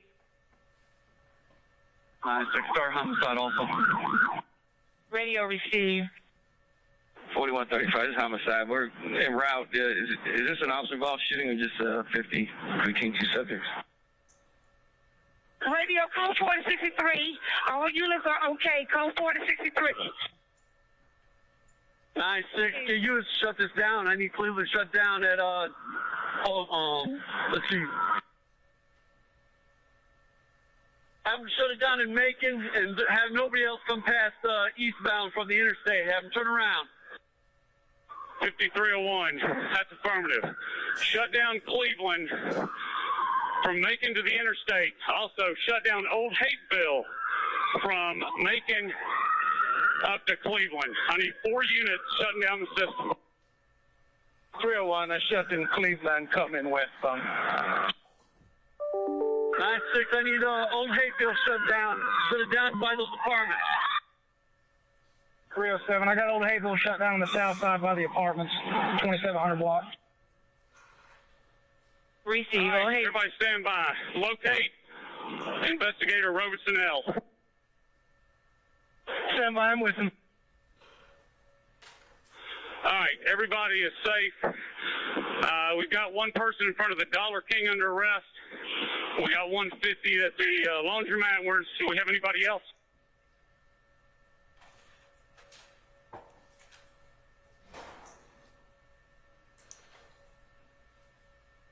AC, are you inside here? AC standing in front of the corn laundry. 58, you got any outstanding 78s? Phoenix 1, we're coming up 26, give me the 78.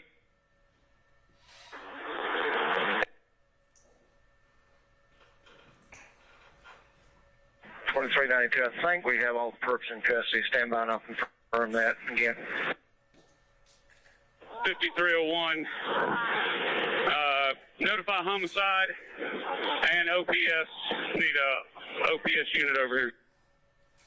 96, I need Cleveland shut down, westbound, guys. Don't know anything else.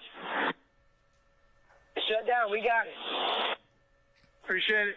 I also need a radio. I need one more unit on Old Hayfield, just north of my location. Okay, radio, this is homicide. Do we have an officer involved shooting, or is it a 50-48 from two subjects? Hey, I need 2 units to Summerdale. Shut the crime scene down where the casings are. 2 units come to Summerdale. There's officer involved.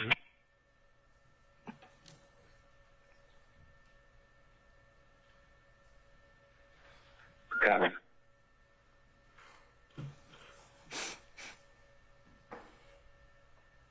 That'll be affirmative connect.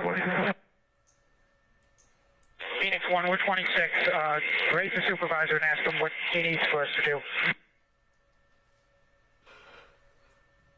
Raise and supervise. 5301. Somebody give me an address right there for Summerdale. Okay, 4135 to 5301. Is your scene secure? You have any outstanding suspects? Is the air clear? Can I speak for a second? The scene is secure as far as suspects go. We're trying to get the citizens out of here and shut the intersection down due to a crime scene. Okay, I copy that. Is the suspect 48 or is he en route to Grady? If he is, just need a unit number so we get somebody to meet down there. All right, copy unit number 6368. Grady is getting ready to go with 1 low. Got another one waiting on another 4 to arrive. 50 also. Okay, I copy that. We're en route. If you could just have the officer sit in the vehicle with the supervisor. Yeah, we'll take care of him. Radio Mark 2745.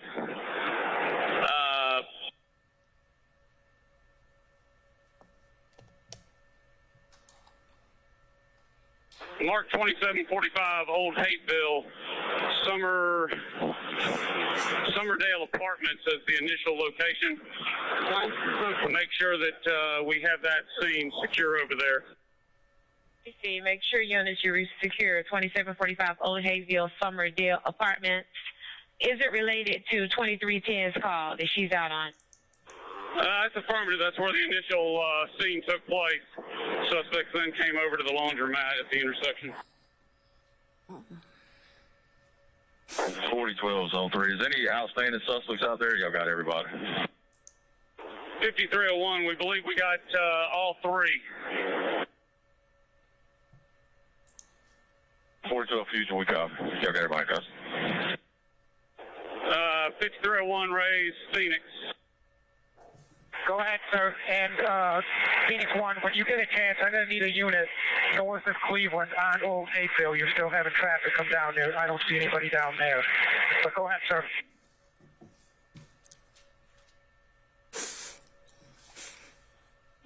Anybody code 7, get them over here. I need a street blocked off, north of the VP.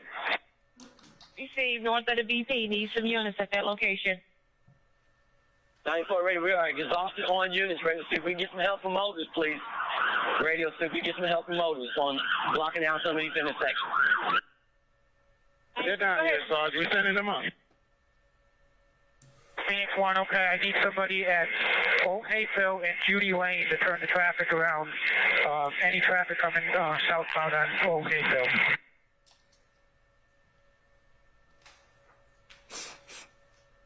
Radio advise Marta that Cleveland Avenue is closed down. Received. All right, Phoenix 1, the motors units are starting to come up. If I could get somebody over at Cleveland Avenue and Macon Drive to relieve the one officer that's halfway in the block, that would help also.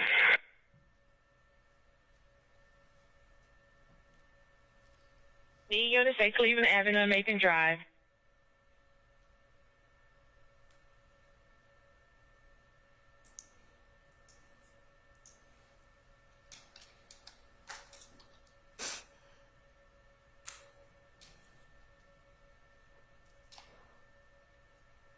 $7,600 raise. Raise an investigator, Robeson Hill. Go ahead, Paul. LT wants you guys to return back to the scene. 5301. Command post is going to be at the intersection of Cleveland and Old Hayville at the police SUV. And you have the investigators involved, 5-9 with me at that location. Receive command post at Cleveland Old Hateville. Investigators 5-9 at that location. 4135 to 5301. Which, we have two different scenes, or which scene should I go to? 5301, I'm sorry, I had a female yelling. What'd you advise? I'm asking, are there two different crime scenes? And if so, which one should I go to? I'm coming up 26. Just pull onto Old Hayville right behind the fire truck, and I'll advise you of the two locations. We've got two separate locations. 2745 is the second location, LT. Okay, over. 1010, raise 2396. 96, go ahead. 1010, what do you need on services? We got to shut Cleveland down. I need Old Hayfield north of our location shut down also. I got no more units. Get outside. I appreciate it. Okay, we're at 75. You need anything other than that? Right now, if you could release some of my units on Cleveland, divert the traffic away from us. We got a bad crime scene over here. Stretched right at the intersection. Yep. Radio raising 301, you copy. We got, what is it, 2734 Old Hayfield. You got your second crime scene down here. 2745. Hey, make sure we assign a unit to go behind this vehicle. Grady unit. Radio raising Phoenix. Hey, they sent a female. Do we have a female in custody? Black female with blonde hair? All right, 5301. We know we're missing a black female with a blonde wig. Stand by for a second. Sergeant Daniels, you're going to follow down first Grady unit? Hey, sir, I think I'm the only one available. I'm getting off my traffic post. I'm going to follow the Grady ambulance that has the perk in it. Okay, radio, have some additional units that are not standing by at this location right now doing something. There's several officers. I need a couple of them to 5-9 with me at the command post. Receive. Need a couple of units at the command post. Radio raising Phoenix. Go ahead, ma'am. Phoenix, Phoenix, can you downlink?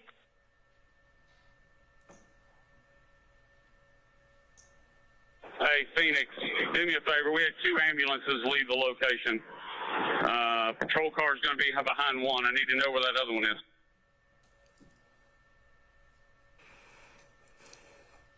$50-40, you got one getting on 7585 northbound. All right, Phoenix, if you can 5-9 which ambulance is leaving without an escort behind it. I need to get one of my units behind it. 5040, I think it's this one that I'm near. If you can have a unit 5-9, I'll follow it down. Is a perp in here, or is this the victim? 94, I'm going to be behind bus 386 with one of the perpetrators going to Grady. Receive 386. What's the other bus number? 5040? Grady bus 386. We southbound. I'm behind it. I'm going down to Grady. Got a perp in it. All right, 40, this is 336. I'll follow this till zone 359 with me. See 336. 643 to zone 3. Go ahead.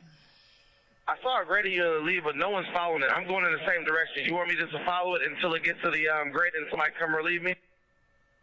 Affirmative. What's the unit number?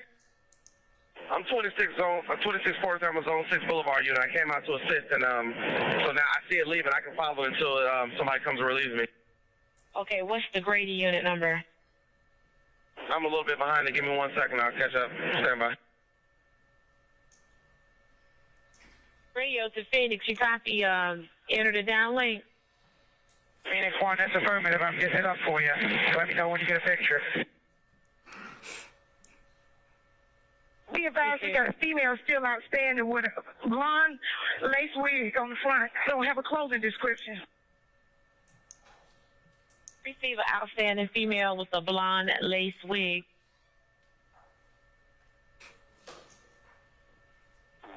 I'm gonna be on Hayville. I'm gonna be checking the kudzu for this female. See, she would have ran back this way on Hayville. See, checking the kudzu. Repeat your unit number. 2310. 2310. Receive.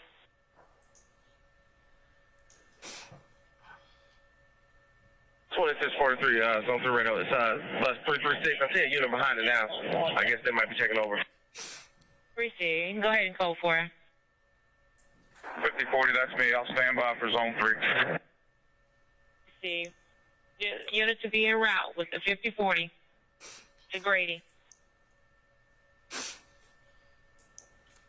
Phoenix 1, do you have a picture? Not yet. Unit 10, try Lieutenant Culberson.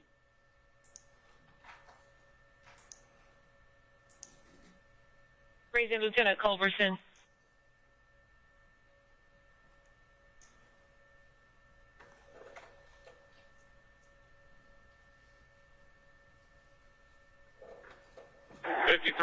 I'm standing by with homicide. Can you stand by? Unit 10, just want to advise you, we got the bus fired up. We'll be en route to you. Just be thinking about where you want it. Should be there in about 15 minutes. All right, probably the best place would be in the empty parking lot of the old Kmart right there. That's about 100 yards away. Copy that. 2850, copy. That's her. 2391. Did you copy where the command post will meet with you? 91, I copy. It's down at the Kmart parking lot. 294 to 5301. Can you give me a Moody and give me the name of the suspect that's in the back of bus 358? Give me his name again.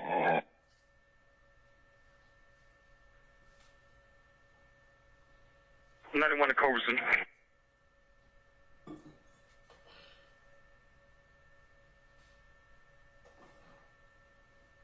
Can any of you advise the 78 of the female what she was wearing? I got black female blonde wig. We have height, weight, clothing description.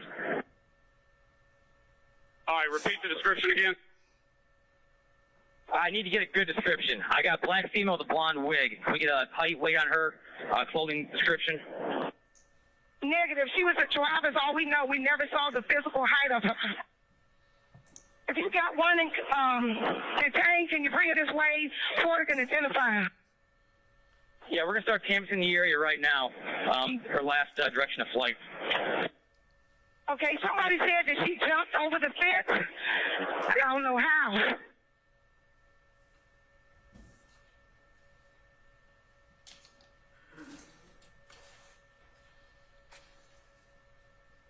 .294 radio. Raise Investigator Moody. Raise Investigator Moody. 5326.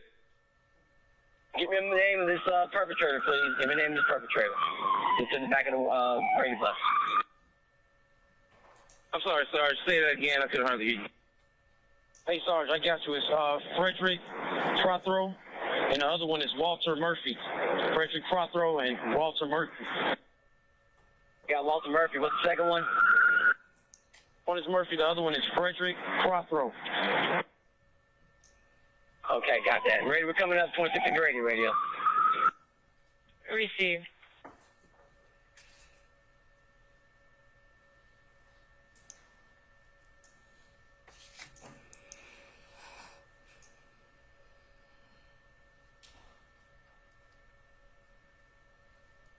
It's 40 with 26 at Grady, Unit 336.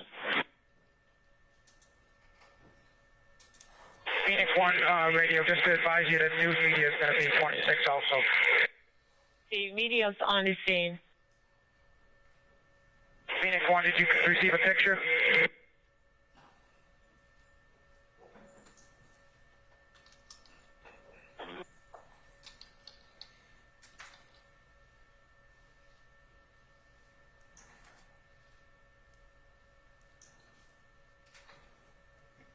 Service 602 Phoenix, we got everything up. We got it up. Downlink is up. I copy downlink's up. I got to fly back around and come back to you. Raising investigator Booker here against the 2. 5301, raise the units at the intersection of Cleveland and Old Hayville. 2013, go ahead, LT. All right, let's go ahead and open up that intersection. Whoever's got the black Taurus on the intersection corner, can we move it off to the side over here? Let's open up Cleveland and Old Hayville going southbound from Cleveland. Okay, you want to open up Cleveland Avenue going westbound towards the interstate?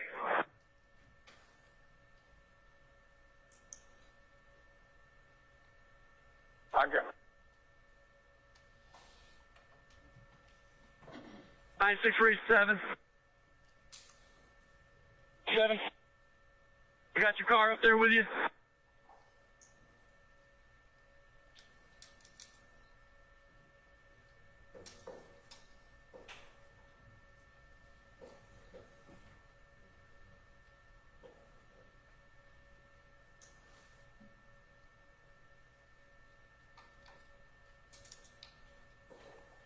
.391 raised with their Culberson.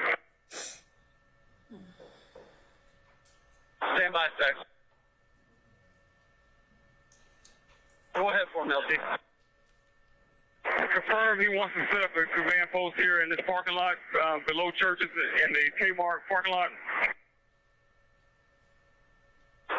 Yeah, that's where he said. Right there on the side. Okay, copy. 1010, the 2396. We're going to open up the east and westbound Cleveland Avenue. 2630 raised, 2631. Go ahead. Hey, I think they need you to come out and move your quad lights, man. Copy en route.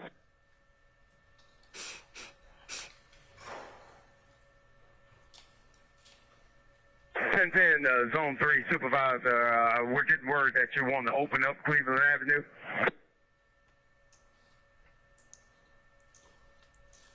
Radio raising command.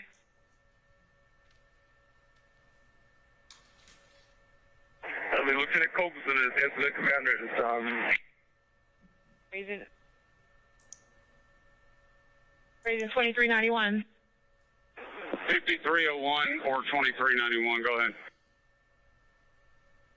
1010, we're getting word that you are wanting to open up Cleveland Avenue.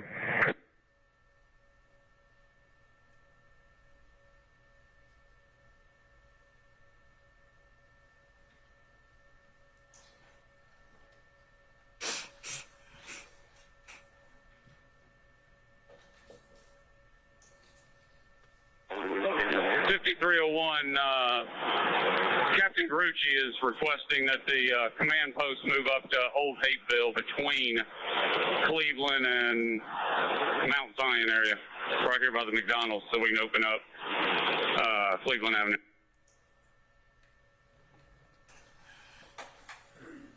Ms. Landers, I wanted to ask you a couple questions about some of the codes that were used on radio traffic.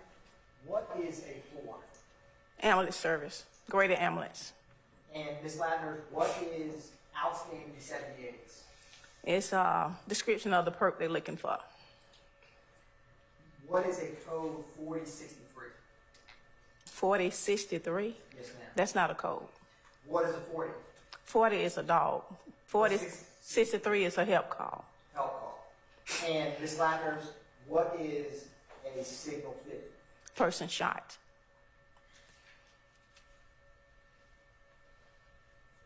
Your Honor, regarding 121 Charlie, which we are going to get into next, defense counsel and I wanted to briefly approach. All right. Come on up.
How you doing in terms of comfort?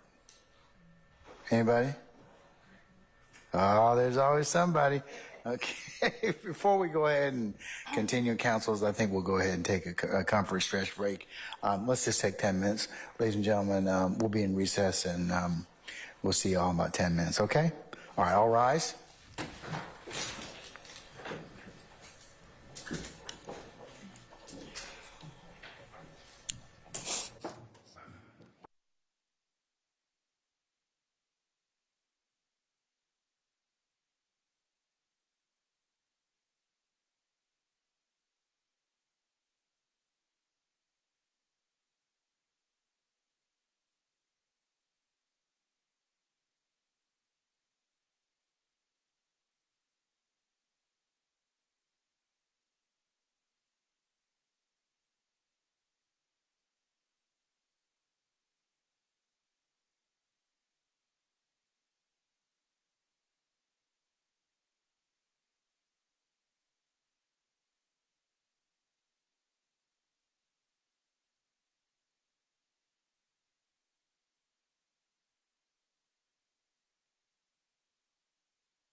Yours, please. Sir. All right.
All right, ladies and gentlemen, please be seated. All right, thank you, Sergeant Ingram. All right, Mr. Atkins, you may continue, sir. Thank you, Your Honor. Ms. Latner, if the radio traffic, the zone 3 radio traffic that you just did, if it started at 12:06, how long is the radio traffic that we just played? Can you take a look at 122 Charlie Bravo that's on the screen and see how long that radio traffic was, man? If it started at what time? At 12:06.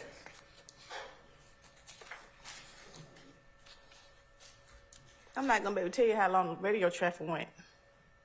And I wouldn't expect you to. However, I have a shortcut of 122 Charlie Bravo that's on the screen to your left. How long was that radio traffic we just listened to? Right here? Yes, ma'am. 24 minutes, 34 seconds. So if it started at 12:06, what time would it end? A little after 12:24. About 1. I don't know. Well, that's all right. So if it was 12:06 and we played 24 minutes of it, would it be around 12:30? You said 12:06, yes. About 12:29, 12:28. Now, Ms. Ladders, I'm going to approach you with 121, Charlie. Let me know if you recognize that document. It's a copy of the incident for that day. How do you recognize it, Ms. Ladders? Well, my name is printed up there, and it's a copy of the incident for 911 call. Your Honor, at this time, the state's going to move to a next state's exhibit.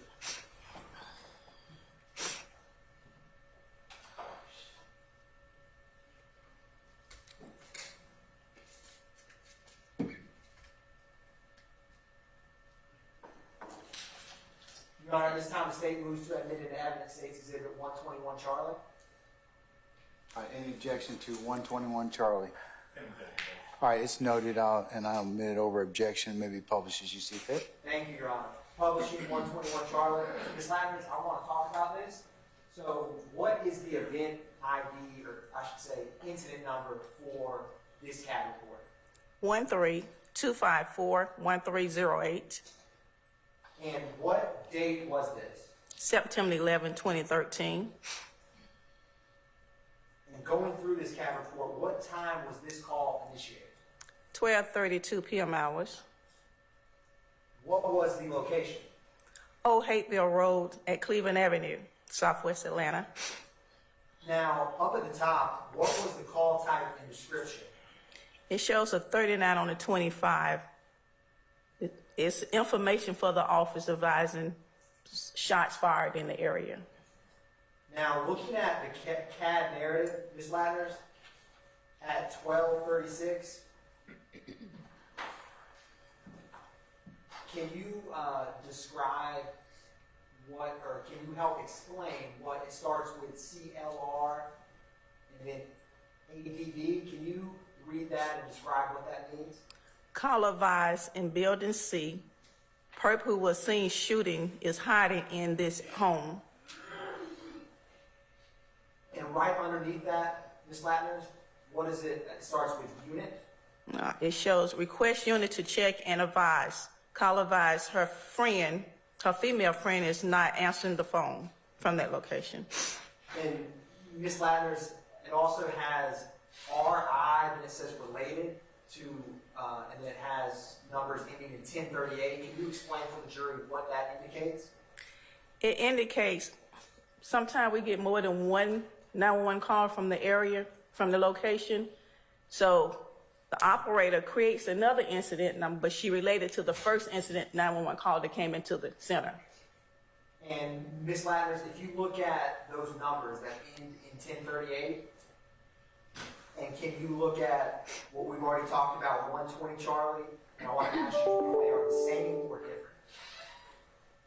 They're advised they're related, so they're the same. And Ms. Ladner, can you read for the record what that incident number that it's related to is? 132541038. And right beneath that, when it says C CADs for 1038, what does that indicate? Operator telling the dispatcher to see CAD, the last 4 digit 1038. So after this call came in with that, would some of the CAD traffic be captured on the 120 Charlie we discussed when we started? Yes. Thank you, Ms. Ladner. I'm going to now publish 122 Charlie chart.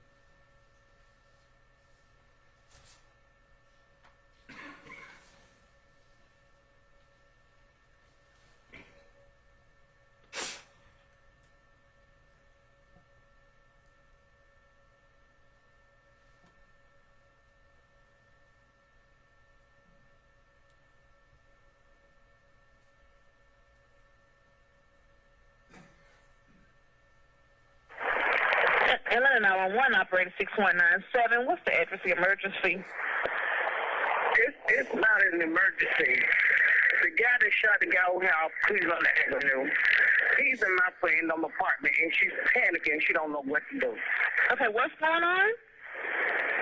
There's a guy, I guess somebody must have shot somebody over here where I said, over here in Summerdale. But you cannot come to my house or Okay, ma'am. When I come to your location, I just need to know what's going on. Was somebody shot recently? Yes, about 5 police say where I go. Okay. What's the location? It's over here on Cleveland Avenue. Cleveland Avenue. What else, ma'am? I need numbers or 2 Cross Street? Old Hateville. Old Hateville in Cleveland Avenue? Yes. I don't want to talk loud. I don't want to get myself in no trouble. That's fine. Okay. You said okay, the mail is inside of what home? My friend's apartment. She's panicking. She don't know what to do. Okay, that's fine. Okay. But she got her mom and her baby now. Okay. All right. And what's the number? We stay in the new townhouses in Summerdale, and she stay in building C, but I'm not for sure what the apartment number is. But she stay in building C. When you come around, you come through the gate. Okay, so who was shot? I have no idea, babe. I promise I can't tell y'all that. I don't know. All that I know, she came to my house. This guy is in her house.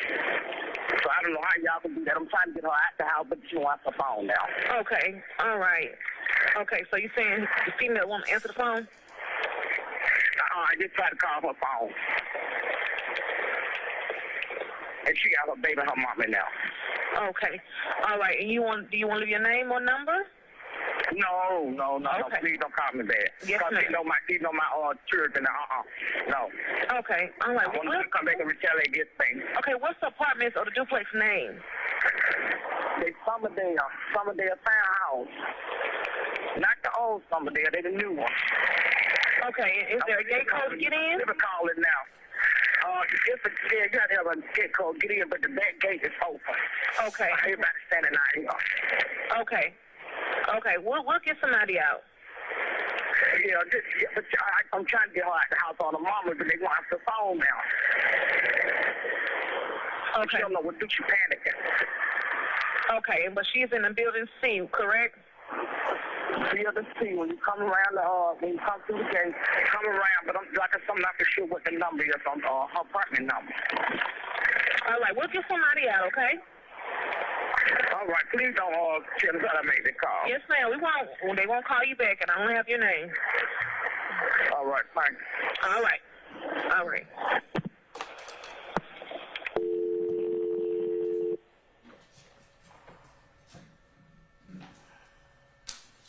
At this time, the state is going to publish 122 Charlie Delta. Portions of this, and I will announce for the record which portion. So the state's going to start with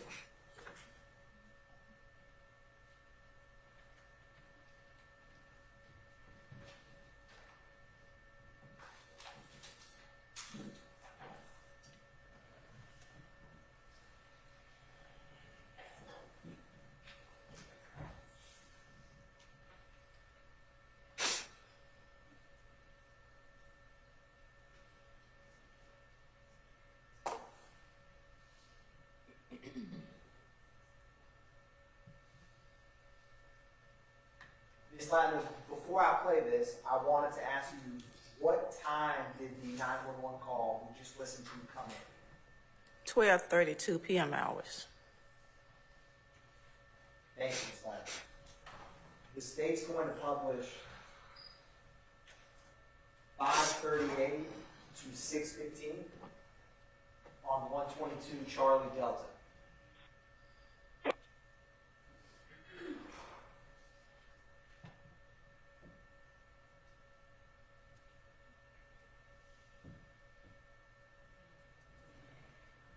We're going to start at 5:23, Your Honor. All right, sir.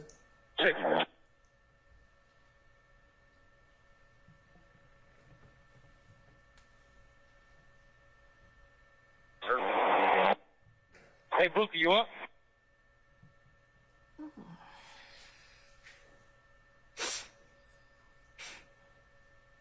Are you raising? Hey, Booker, y'all said something about moving vehicles. What's the 78 of those vehicles? I guess we can smart you guys here. I already moved my vehicle. We still got the little white pickup, a patrol car, and a Taurus. Oh. 06 radio. Let me get the 78 of that, man. And stopping at 6:15, Your Honor, the state's going to next publish starting around 6:40.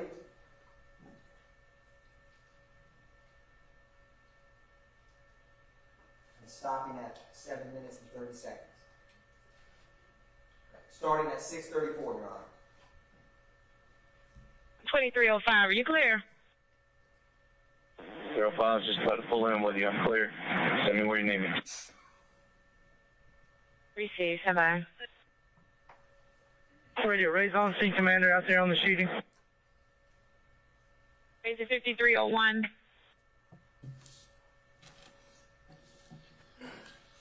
It's 5326 radio. Go ahead. 96 raise 308. 308. Hey, I got somebody going to put in the back of your car. I need you to keep an eye on. I'm right over here. Units, if you guys see a Toyota Tundra green in color, let that vehicle inside. It's going to be the owner. You can access the video footage for us. Stopping at 7 minutes and 32 seconds, Your Honor. The state's going to next publish 8 minutes and 25 seconds. 305, an audible alarm at 8:25, 622. Sending the green Tundra is the owner of the laundromat. Green Tundra coming up to the crime scene. Yeah, let him through. His name should be Khan, I think.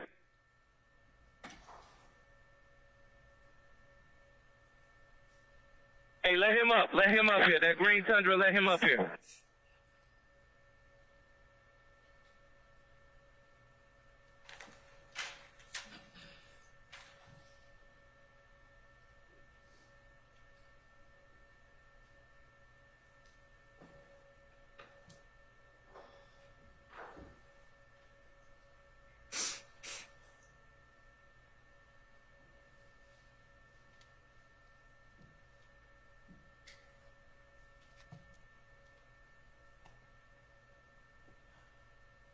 Hey, we're going to let this Toyota Tundra come in real quick.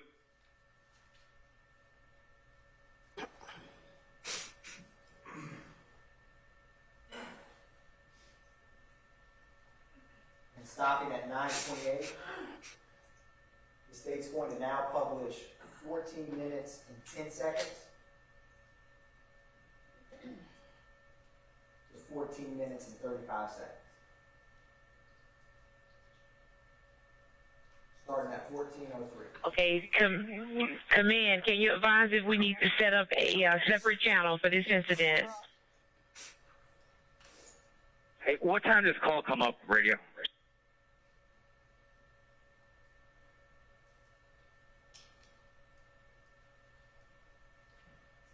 Okay, the original call or when the 63 came up? This is 63. We're trying to watch the video right now to get a good time frame. Stand by. 5755 radio.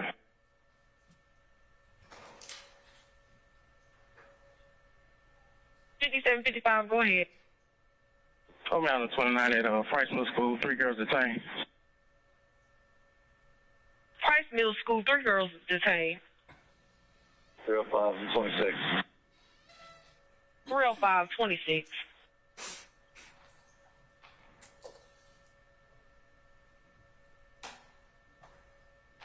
Okay, the 63 came up around 11:58, around 11:58.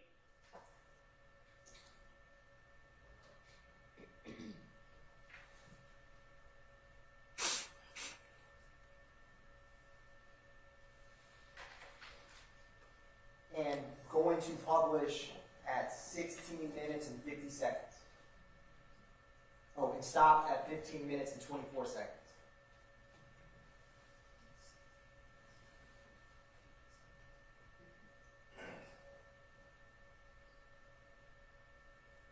Units, speed, all units to switch to TAC 1. All units on the incident, switch to TAC 1 at 12:44. I copy radio. At this time, we have no Zone 3 unit that's monitored in Zone 3. Is that correct?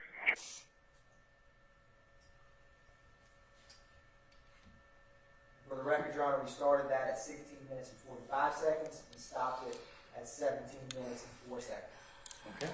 Ms. Ladders, when that radio traffic we just listened to mention switching to TAC 1 radio at 12:44, what does that indicate? That indicates Zone 3, we have 6 zones in Atlanta. So we have to constantly keep dispatching our 911 calls out. So every officer on Zone 3 handling this incident needs to switch it over to another channel, which is our TAC 1 channel. That channel is for special events only, emergency channels only. So they're advising everybody who's under this incident need to go to 62 to TAC 1. What happens, or why is it that you switch radio frequencies in terms of what would happen to the Zone 3 radio traffic if they kept speaking about this incident over the Zone 3 radio? It stops the dispatcher from dispatching calls. 911 calls out to other officers that need to be handling their calls.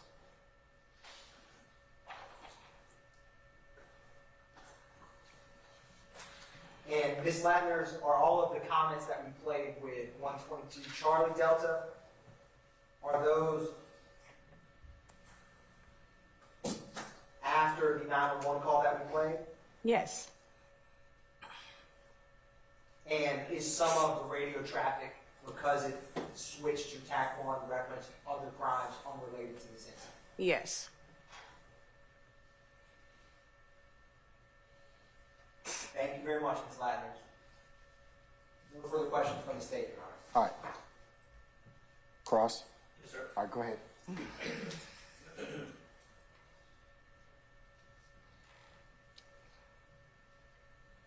Ms. Latners. Yes, sir. Welcome back. Let me start off where the prosecutor just left off. You mentioned that sometimes you have law enforcement officers switching from one channel to another one, right? Right.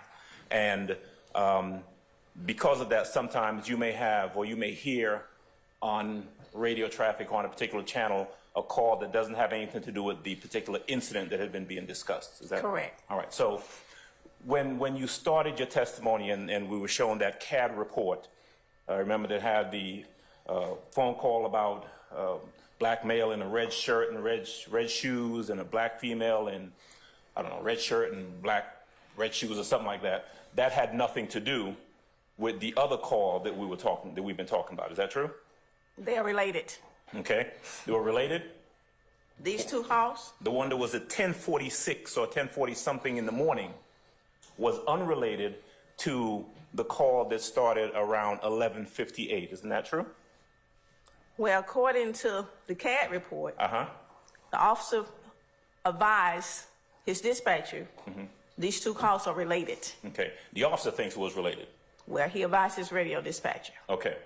All right. So I'm going to come to that in a second, but I want to review the radio traffic with you. Now, you were not you're not the dispatch. You weren't the person taking the call or sending out the dispatch, true? True. Right. But you are familiar with the codes that are referenced in the calls or in the dispatch traffic, right? I started off as a dispatcher, sir, in 1990. In 19 when? 1990. And so you know all of this stuff? Yes, sir. All right. So I want to go then to, with the state's assistance, their Exhibit 120C A, the CAD report, excuse me, the radio traffic. Can I have that? Recording. I'm sorry? You want recording? No, not recording, the CAD, the 120C, thank you. I think that's 120CA, is that correct? Let's see. All right. As soon as we get that up, I'm going to ask if we can play specific portions. I want you to listen to them. The radio traffic. That is correct, if that's what you call the recording. All right. You call it recording. I call it traffic. I'm going to have you listen to those, to a certain portion that I'm going to ask the state to play, and then ask you some questions about those, okay? You know, some sniffling, you okay? I'm quite sure I'm not the only one cold in here.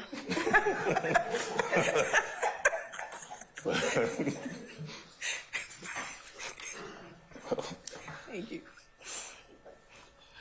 All right, so there is some radio traffic at that goes from 0 seconds to 10 seconds. If I can have that one, please.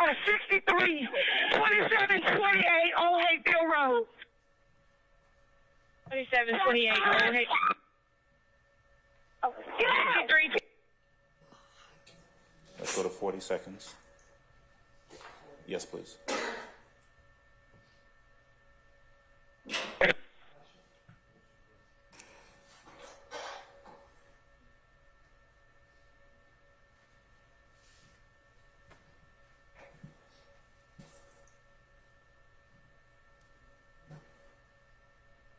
Got one subject. All right. Holding one subject, 20. All right, you heard that traffic, correct? And one subject in custody, yes. All right, one subject holding one subject. Is that Yes. right? Now, that would be, this is probably going to be difficult. You don't know who that is actually making, who's on the radio saying that, do you? He did not advise his unit number, no. And sometimes when they go over the air, they might advise this is unit such and such, and then say what it is they're saying. True? Yes. In this case, the only thing that we hear is one subject or holding one subject. So whoever the police officer is that's making that report is indicating that one subject is being held. True? True. Okay. If we can go to 122CB, I guess, 0 to 10 seconds. First one.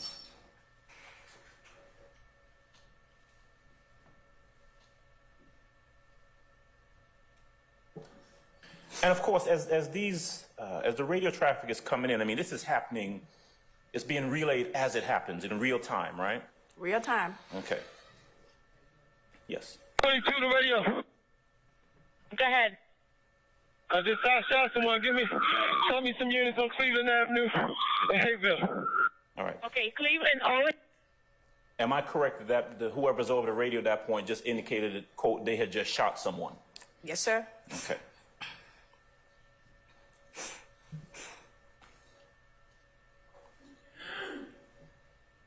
If we can go to the next one, please. 11 seconds to 27 seconds. Yes. Hayville, signal 50, need units at Cleveland, oh, Hayville. Okay, we don't see him.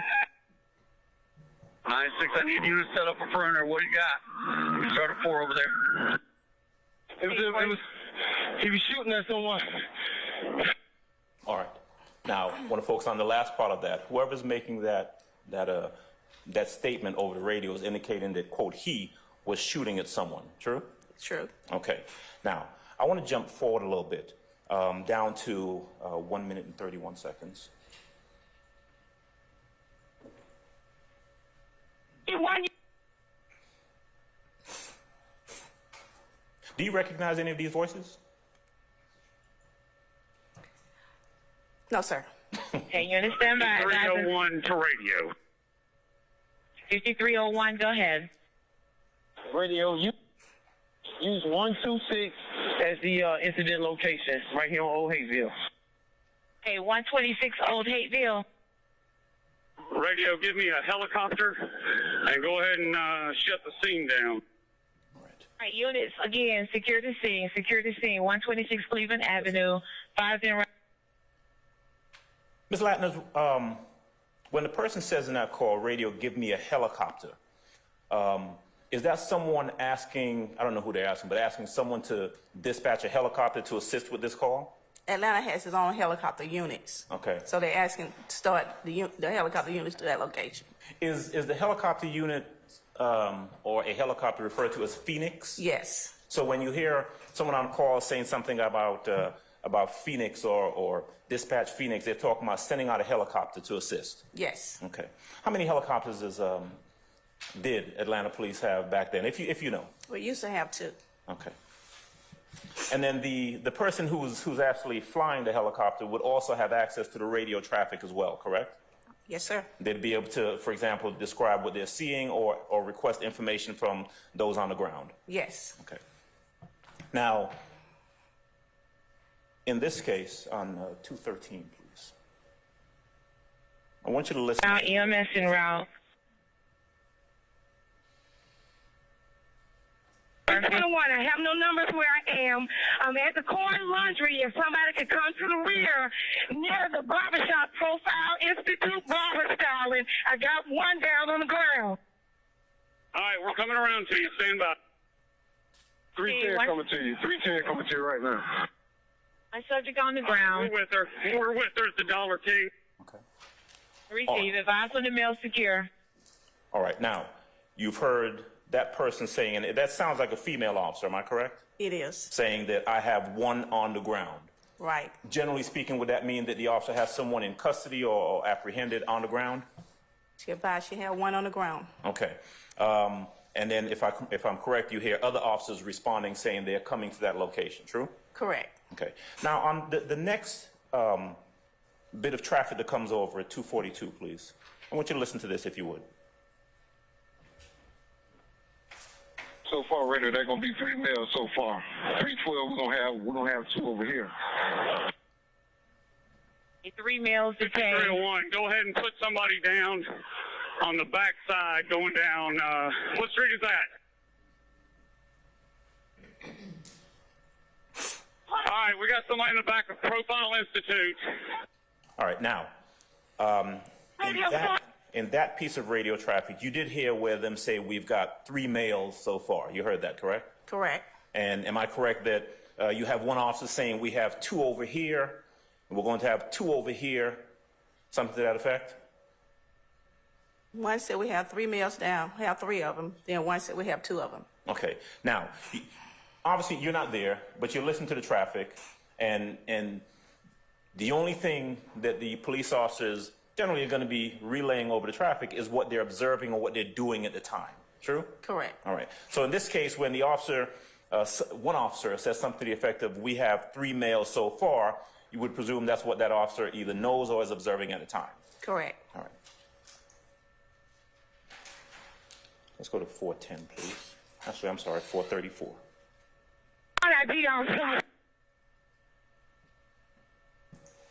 Peter Robertson L. Stand by, I'm with him. All right, everybody is safe. We've got one person in front of the Dollar King under arrest. We got 150 at the laundromat. Do we have anybody else? Okay. When the officer says in this transmission that they have 1 in front of Dollar King under arrest and 150 in front of laundromat, what does 150 in front of laundromat mean? One person shot. One person shot. Yes. Okay. And did you hear the officer, whoever's making that transmission, asking if they have anyone else? You heard that? Correct. Okay. 501, please.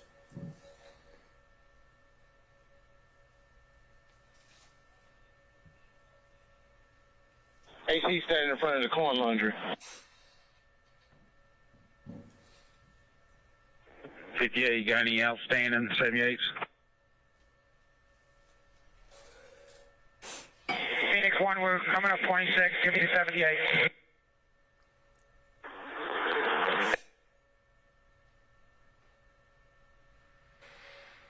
.2392, I think we have all the perps in custody. Stand by and I'll confirm that again. All right. 5301. There appeared to be a few things there. Did you hear when the person over the radio says or asks, do we have any outstanding 78s? Is that what it was said? Yes. Okay, what are they asking there? Any more description or any more perps? Okay, so you've got one person asking if there are any more perpetrators. Right. And then we heard someone say, Phoenix 1, we are coming up, give me the 78. Now, that was the helicopter pilot on the radio traffic, is that right? Correct. And when they say, give me the 78, what are they asking for? They asking for description of the perps in the area. And that would generally be because Phoenix 1, the helicopter, is assisting in looking for whatever perpetrators are described by the folks on the ground, true? Correct. Now, when we hear the officer who says, I think we have all perps in custody, stand by, I will confirm that. Those officers talking to each other, apparently one of them who appears to be checking to see whether they have all of the perpetrators in custody. Correct. All right.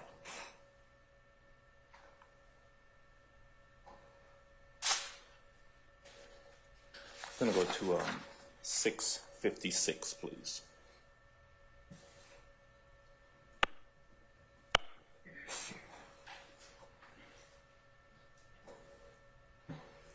.35 to 5301. Is your scene secure? You have any outstanding suspects? Is the air clear? Can I speak for a second? The scene is secure as far as suspects go. We're trying to get the citizens out of here and shut the intersection down due to a crime scene. Okay, I copy that. Is the suspect 48 or is he en route to Grady? If he is, just need that unit number so we get somebody to meet down there. All right, copy unit number 6368. Grady is getting ready to go with one low. We got another one waiting on another 4 to arrive. 50 also. Okay, I copy that. Ms. Latners, when the officer asks, or whoever it is asks, if the scene is secure, do you have any outstanding suspects? Again, that's them communicating with each other, checking to see whether or not there are any additional suspects that they should be looking for. Does that sound about fair? Correct. Okay. Now, I heard someone say that the scene was secure as far as suspects, but we are trying to get citizens out of here. Did you hear that? Yes. Okay. Did that sound to you as though you have officer or officers attempting to keep folks who aren't involved out of the location? Correct. Okay. And then that would be commonplace, right? Trying to, you don't want to mix up people who happen to be in the parking lot with the suspects that are being referenced on the radio traffic. True? True. 840, please. Route, if you could just,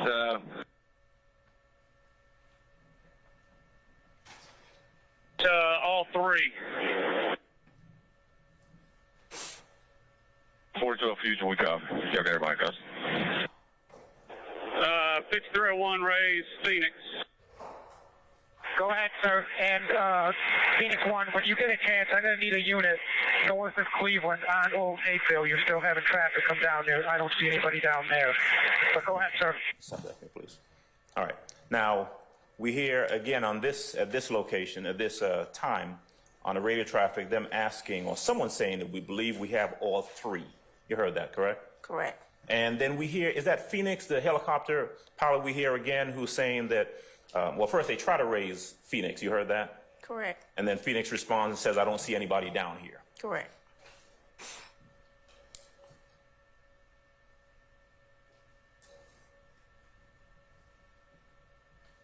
Let's go to 1251, please.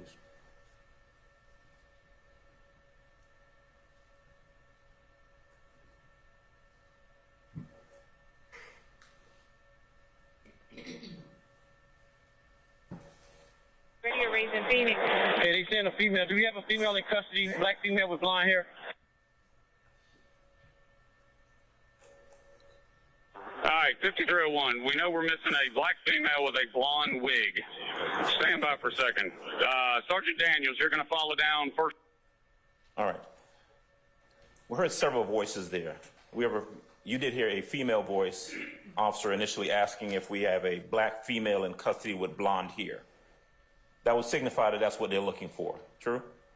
I don't know if it was a female voice, though. Okay. But you did hear them, whoever it was.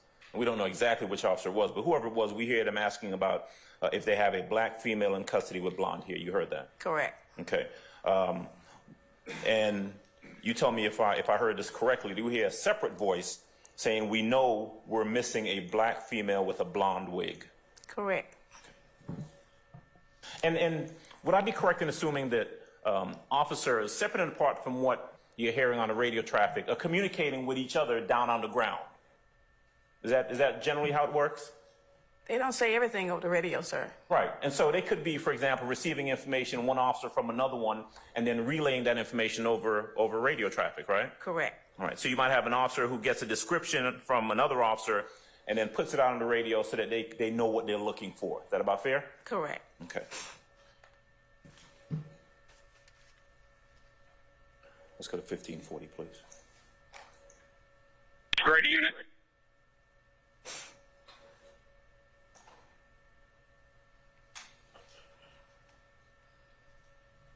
I'm late.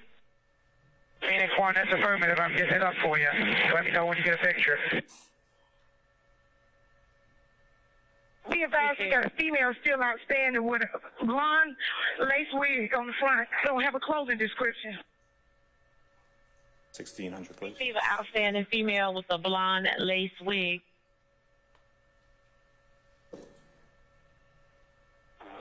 310, I'm be on Hayfield. I'm going to be checking the kudzu for this female. See if she would have ran back this way on Hayfield. Pause that for me, So please. you're checking the kudzu. Repeat your number. Okay. So we hear someone asking or saying that the female was still outstanding with a blonde lace wig up front. You heard that, correct? Correct. All right. So look, I don't know the difference between a lace wig and a regular wig, but it's clear that they are looking for a female with a blonde wig of some sort, right? Correct. And did I hear correctly that there's an officer who's in the process of checking the kudzu to see if the female was in that area? Yes. All right. Let's go to And by the way, you may or may not have the times in front of you. Is it fair to say, because I'm jumping around a little bit, do you have where they first start asking about the black female in custody with blonde hair to the part that we just heard about the officer checking the kudzu for that female, that it's about 3 minutes or so? You don't have that on this CAD report. Okay, It all depends on what the dispatcher want to put in the CAD report when she type in. got you. All right, so there may be, well, it's happening over a period of time. True? True. All right, let's go to 1811, please. 23.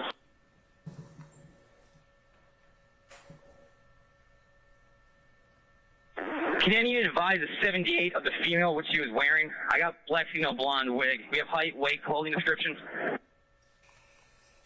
All right, repeat the description again. I need to get a good description. I got black female with a blonde wig. Can we get a height, weight on her, clothing description? Negative. She was a driver, is all we know. We never saw the physical height of her. If you got one detained, can you bring it this way? Porter can identify her. Okay, let's stop that. Yeah, we're gonna start canvassing the area right now. All right. So did you hear on that traffic where one unit is asking, advising what the 78, is that description? Yes. What the 78 of was the female, what the female was wearing, asking for height, weight, clothing description from anyone else who's listening on the channel, correct? Correct. All right. Then you heard another voice saying that she was the driver. We never seen her physical description, but Porter can identify her. Did you hear that part? Yes. Okay. Do you know who Officer Porter is? No.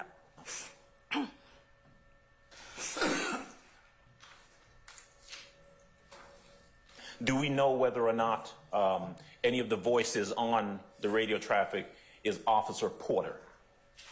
I can't advise. Basis. Platinum, you said she doesn't know Ms. Porter? I sustain the objection. All right. Let's hear 1844, please. Her last direction of flight. Okay, somebody said that she jumped over the fence. I don't know how. Okay, can you stop that, please? All right. Now, Ms. Latners, I presume you're not familiar with the area that was being discussed on the radio traffic, right? Correct. Right. What you do know, though, is that one of those officers just said that somebody said that she jumped over the fence and then follows up with, I don't know how. You heard that? Correct.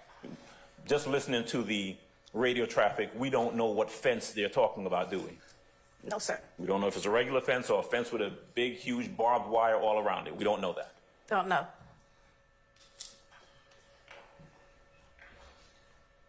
$19.10, please.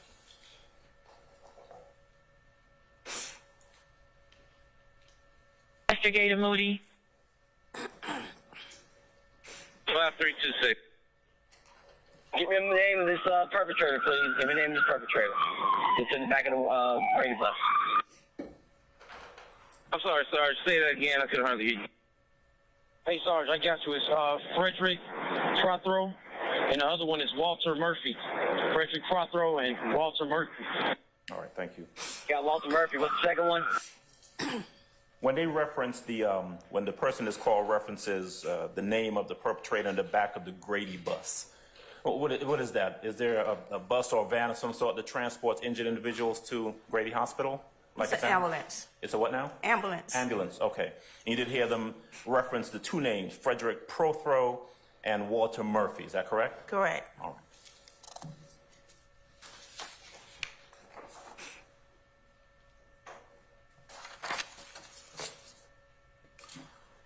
It's fair to say that this,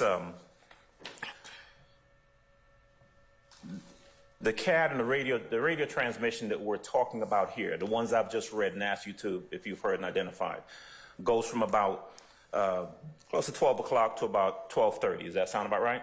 Correct. All right. Then there's another one that picks up, the one that was played for you. I think that's, let's see, 122 CD. Yes, please. That is essentially a continuation of the radio traffic we were hearing previously, correct? Correct. And this one would be, and you heard some excerpts, I'm going to ask you to listen to them again. You heard some excerpts where you have essentially officers and investigators, detectives who are talking to each other and giving instructions over the radio traffic, correct? Correct. So, for example, in the, let's go to 640. I want you to listen to this one. All right, we have some vehicles down here.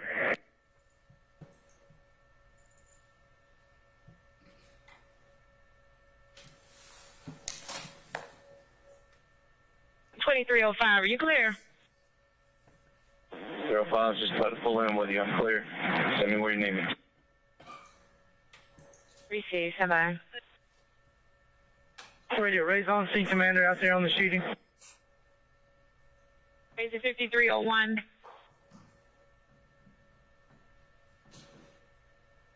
It's 5326 radio. Go ahead. 96 raise 308. 308. Hey, I got somebody that's gonna put in the back of your car. I need you to keep an eye on. I'm right over here. Units, if you guys see a Toyota Tundra green in color, let that vehicle inside. It's going to be the owner. You can access the video footage for us. All right. Now, you heard that, correct? Correct. And that appears to be one officer kind of sending out an alert to other officers, asking them if they see specifically a green Tundra, and going on to say that it's going to be the owner who can access the video footage. You heard that? Correct. All right. Now, from that one clip, right, you don't know what video footage or the owner of what that they're talking about, true? True. Right. All we know from that at that point, though, is that there are officers who are talking to each other about letting the quote owner in because the owner can access the video footage. We heard that, right? Correct. Okay.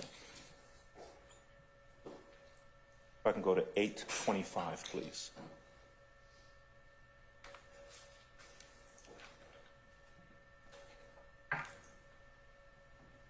Sending the green Tundra is the owner of the laundromat, green Tundra, coming up to the crime scene. Yeah, let him through. His name should be Khan, I think. All right, thank you. All right, now, in that transmission, though, you'd agree there's a little bit more information, correct? Correct. You hear one officer not just saying that the name of the owner should be Khan, but also that this is the owner of the laundromat. You heard that? Correct. All right. And then, of course, you have officers who are clearly, by virtue of what we're hearing, telling other officers to let that person through. Correct.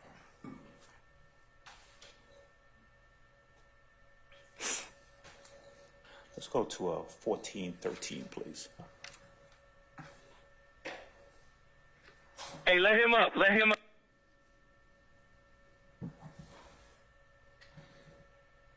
Okay, command, can you advise if we need to set up a separate channel for this incident?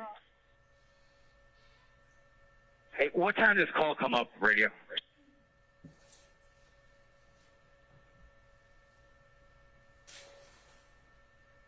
Okay, the original call or when the 63 came up? Just a 63. We're trying to watch the video right now to get a good time frame. Stand by. Okay, that's enough. Thank you.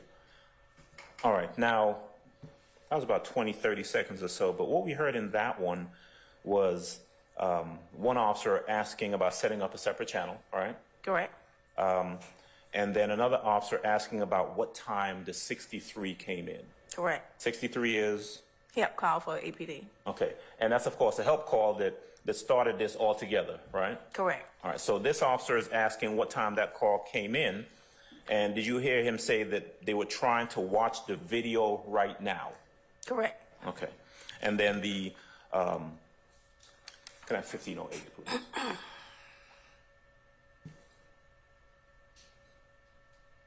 5755. 305-26. 305-26.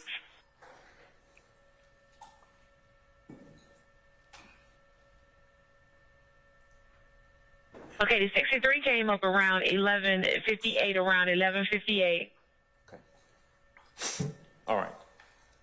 That appears to be, from what we're hearing, the dispatcher responding to the officer who had asked previously about the time. That 63 came up about 11:58. Is that right? Yes. Okay. And so, if I'm correct, we've got an officer asking for the time because they are trying to watch the video right now, right? Right. That was after you had the owner, according to the dispatch, showing up and being let through in the green Tundra, right? Not the dispatch, the officer. The officer, excuse me, the officer, right? And then that was also after another officer advises, let him through, his name should be Khan, and he can access the video, right? Correct. And that he is the owner of the laundromat. True? Correct. And then that they are, quote, trying to watch the video right now. Correct. All right.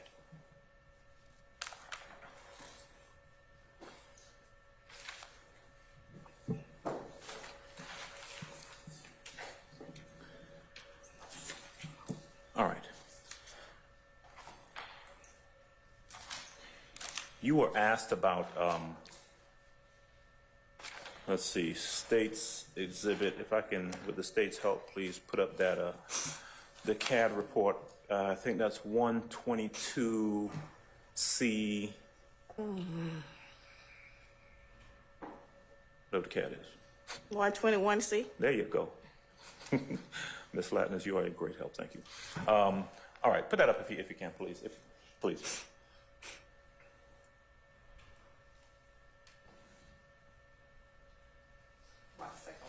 Yes.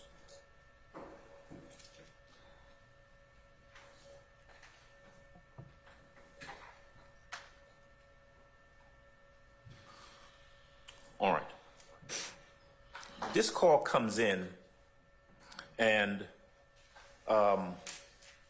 there is, am I correct that there's no identification as to who the person is that's making a call? It just advised female caller. Right. So there's nothing in this CAD or for that matter in the actual 911 call where it tells us who the person is, right? Correct. Or how they come by whatever they're relaying in the call, correct? Correct. Okay. You heard a reference in the call to something about a neighbor, something like that? If you recall. She said a friend. A friend. There's no indication for us to figure out who that friend is, right?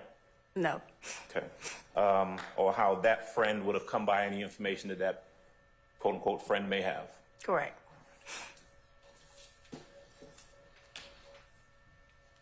The caller makes reference to police officers out there at the location. Did you hear that? In a 911 call? Say that again. The caller makes reference to police officers at the complex or something like that? Yeah, she advised they was out there looking for somebody. Okay. Would it be fair to say that that caller didn't have a lot of specific information? According to the call, no. Okay.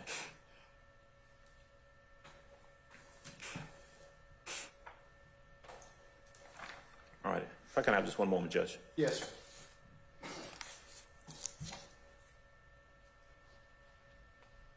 I think we're done with that for right now.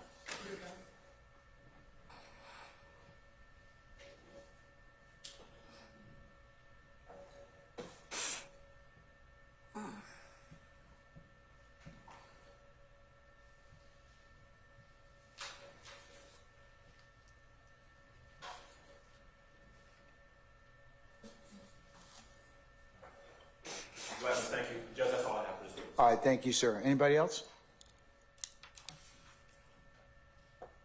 Any redirect? Just a brief redirect, Your Honor. We'll see how brief it is. Yes, Your Honor. Ms. Ladders? Yes. Do you know where Phoenix is housed?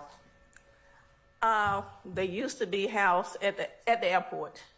And when they're raising Phoenix, do you know how long it would take them to get from the airport to any specific location?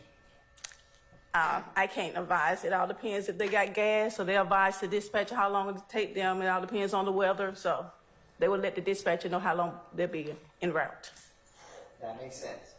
Now, I wanted to ask you, and you have it in front of you, State's Exhibit 120, Charlie, on page 3, at 12 minutes and 49 seconds. It starts with Papa Hotel X-Ray 1. Did you see that, Ms. Ladders? What time did you say? 12:49 and 7 seconds. Okay. Can you describe what that indicates? That's when you go through GCIC, each terminal has its own GAPD number.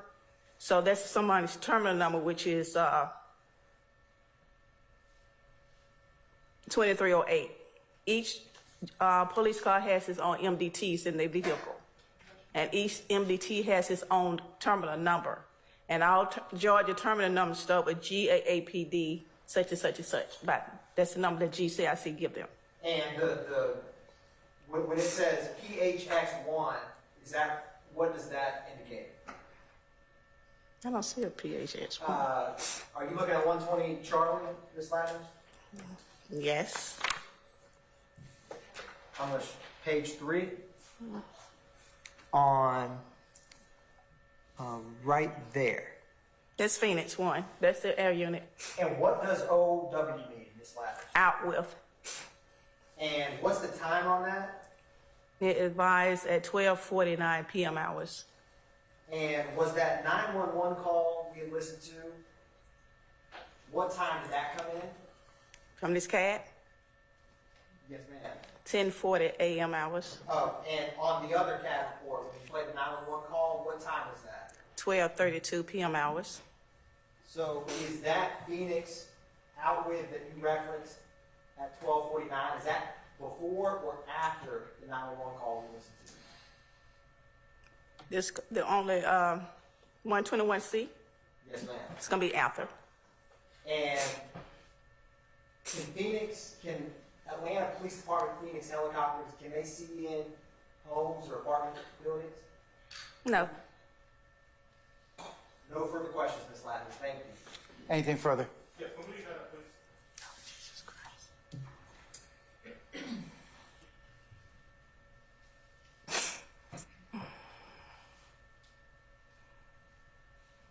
Out with means, like it sounds, like the unit is out at that time? Out with the units, yes. Okay. That doesn't necessarily mean that that's what time the unit left out, right? No, it doesn't mean he left out. He just advised out with. Okay. If we're looking at those two entries where it says PHX1 and go all the way across to the 1, 2, 3, 4th column where it says, go on now. Can we,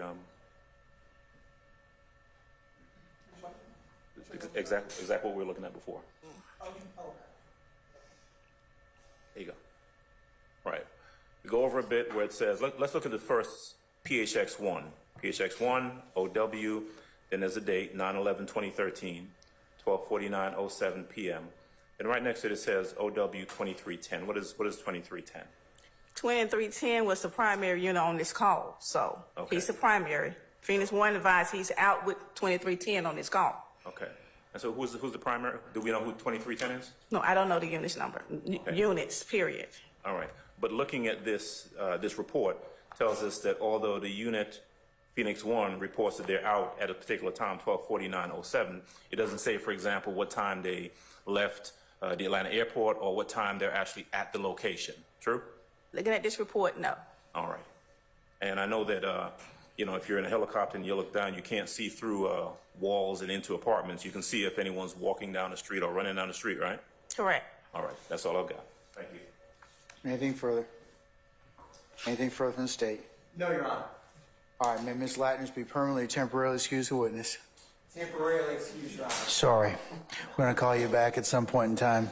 All right, madam, but we'll give you as much notice as we can. Thank you for your patience with us, and please don't discuss testimony with anybody except the attorneys in this case, okay? Yes, sir. Thank you, madam.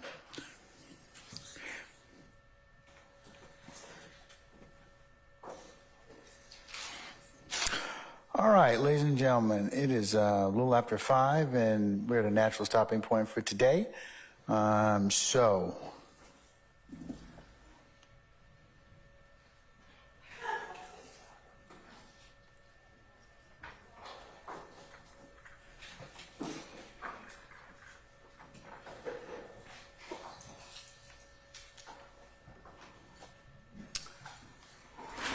All right, ladies and gentlemen, tomorrow's order of businesses, I'd like you here for 9 o'clock for an anticipated 9:30 start time. We're going to go till probably about 1 or 2 tomorrow, and then we will conclude for the day, okay?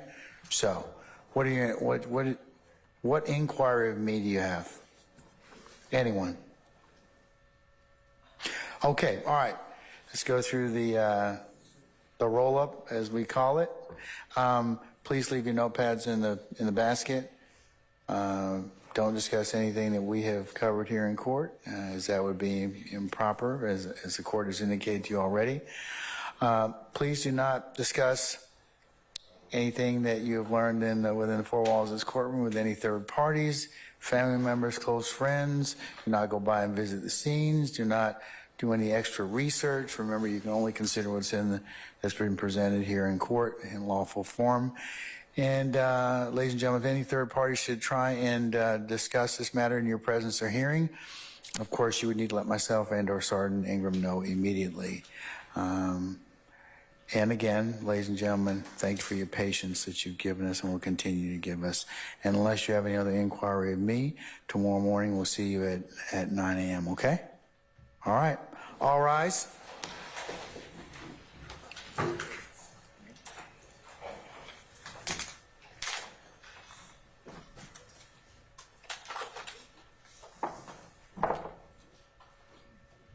Jackson, I'm not falling for that. No, I'm not falling for that.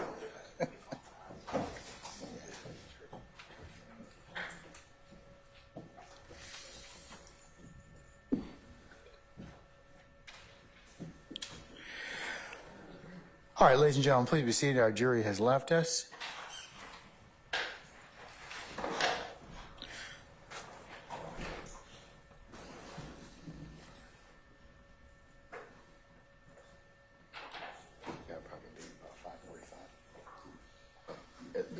Before then, because it's raining now. All right, ladies and gentlemen, any inquiry of me or anything that we need to cover before we recess for the evening? All right.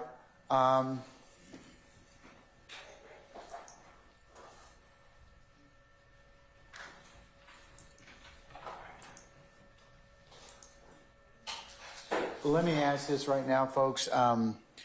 Since we're going to have administrative days from the 5th through the 12th of March, is there anything that you all need to go through in terms of physical inspection of evidence or any other things that I need to facilitate during that particular period?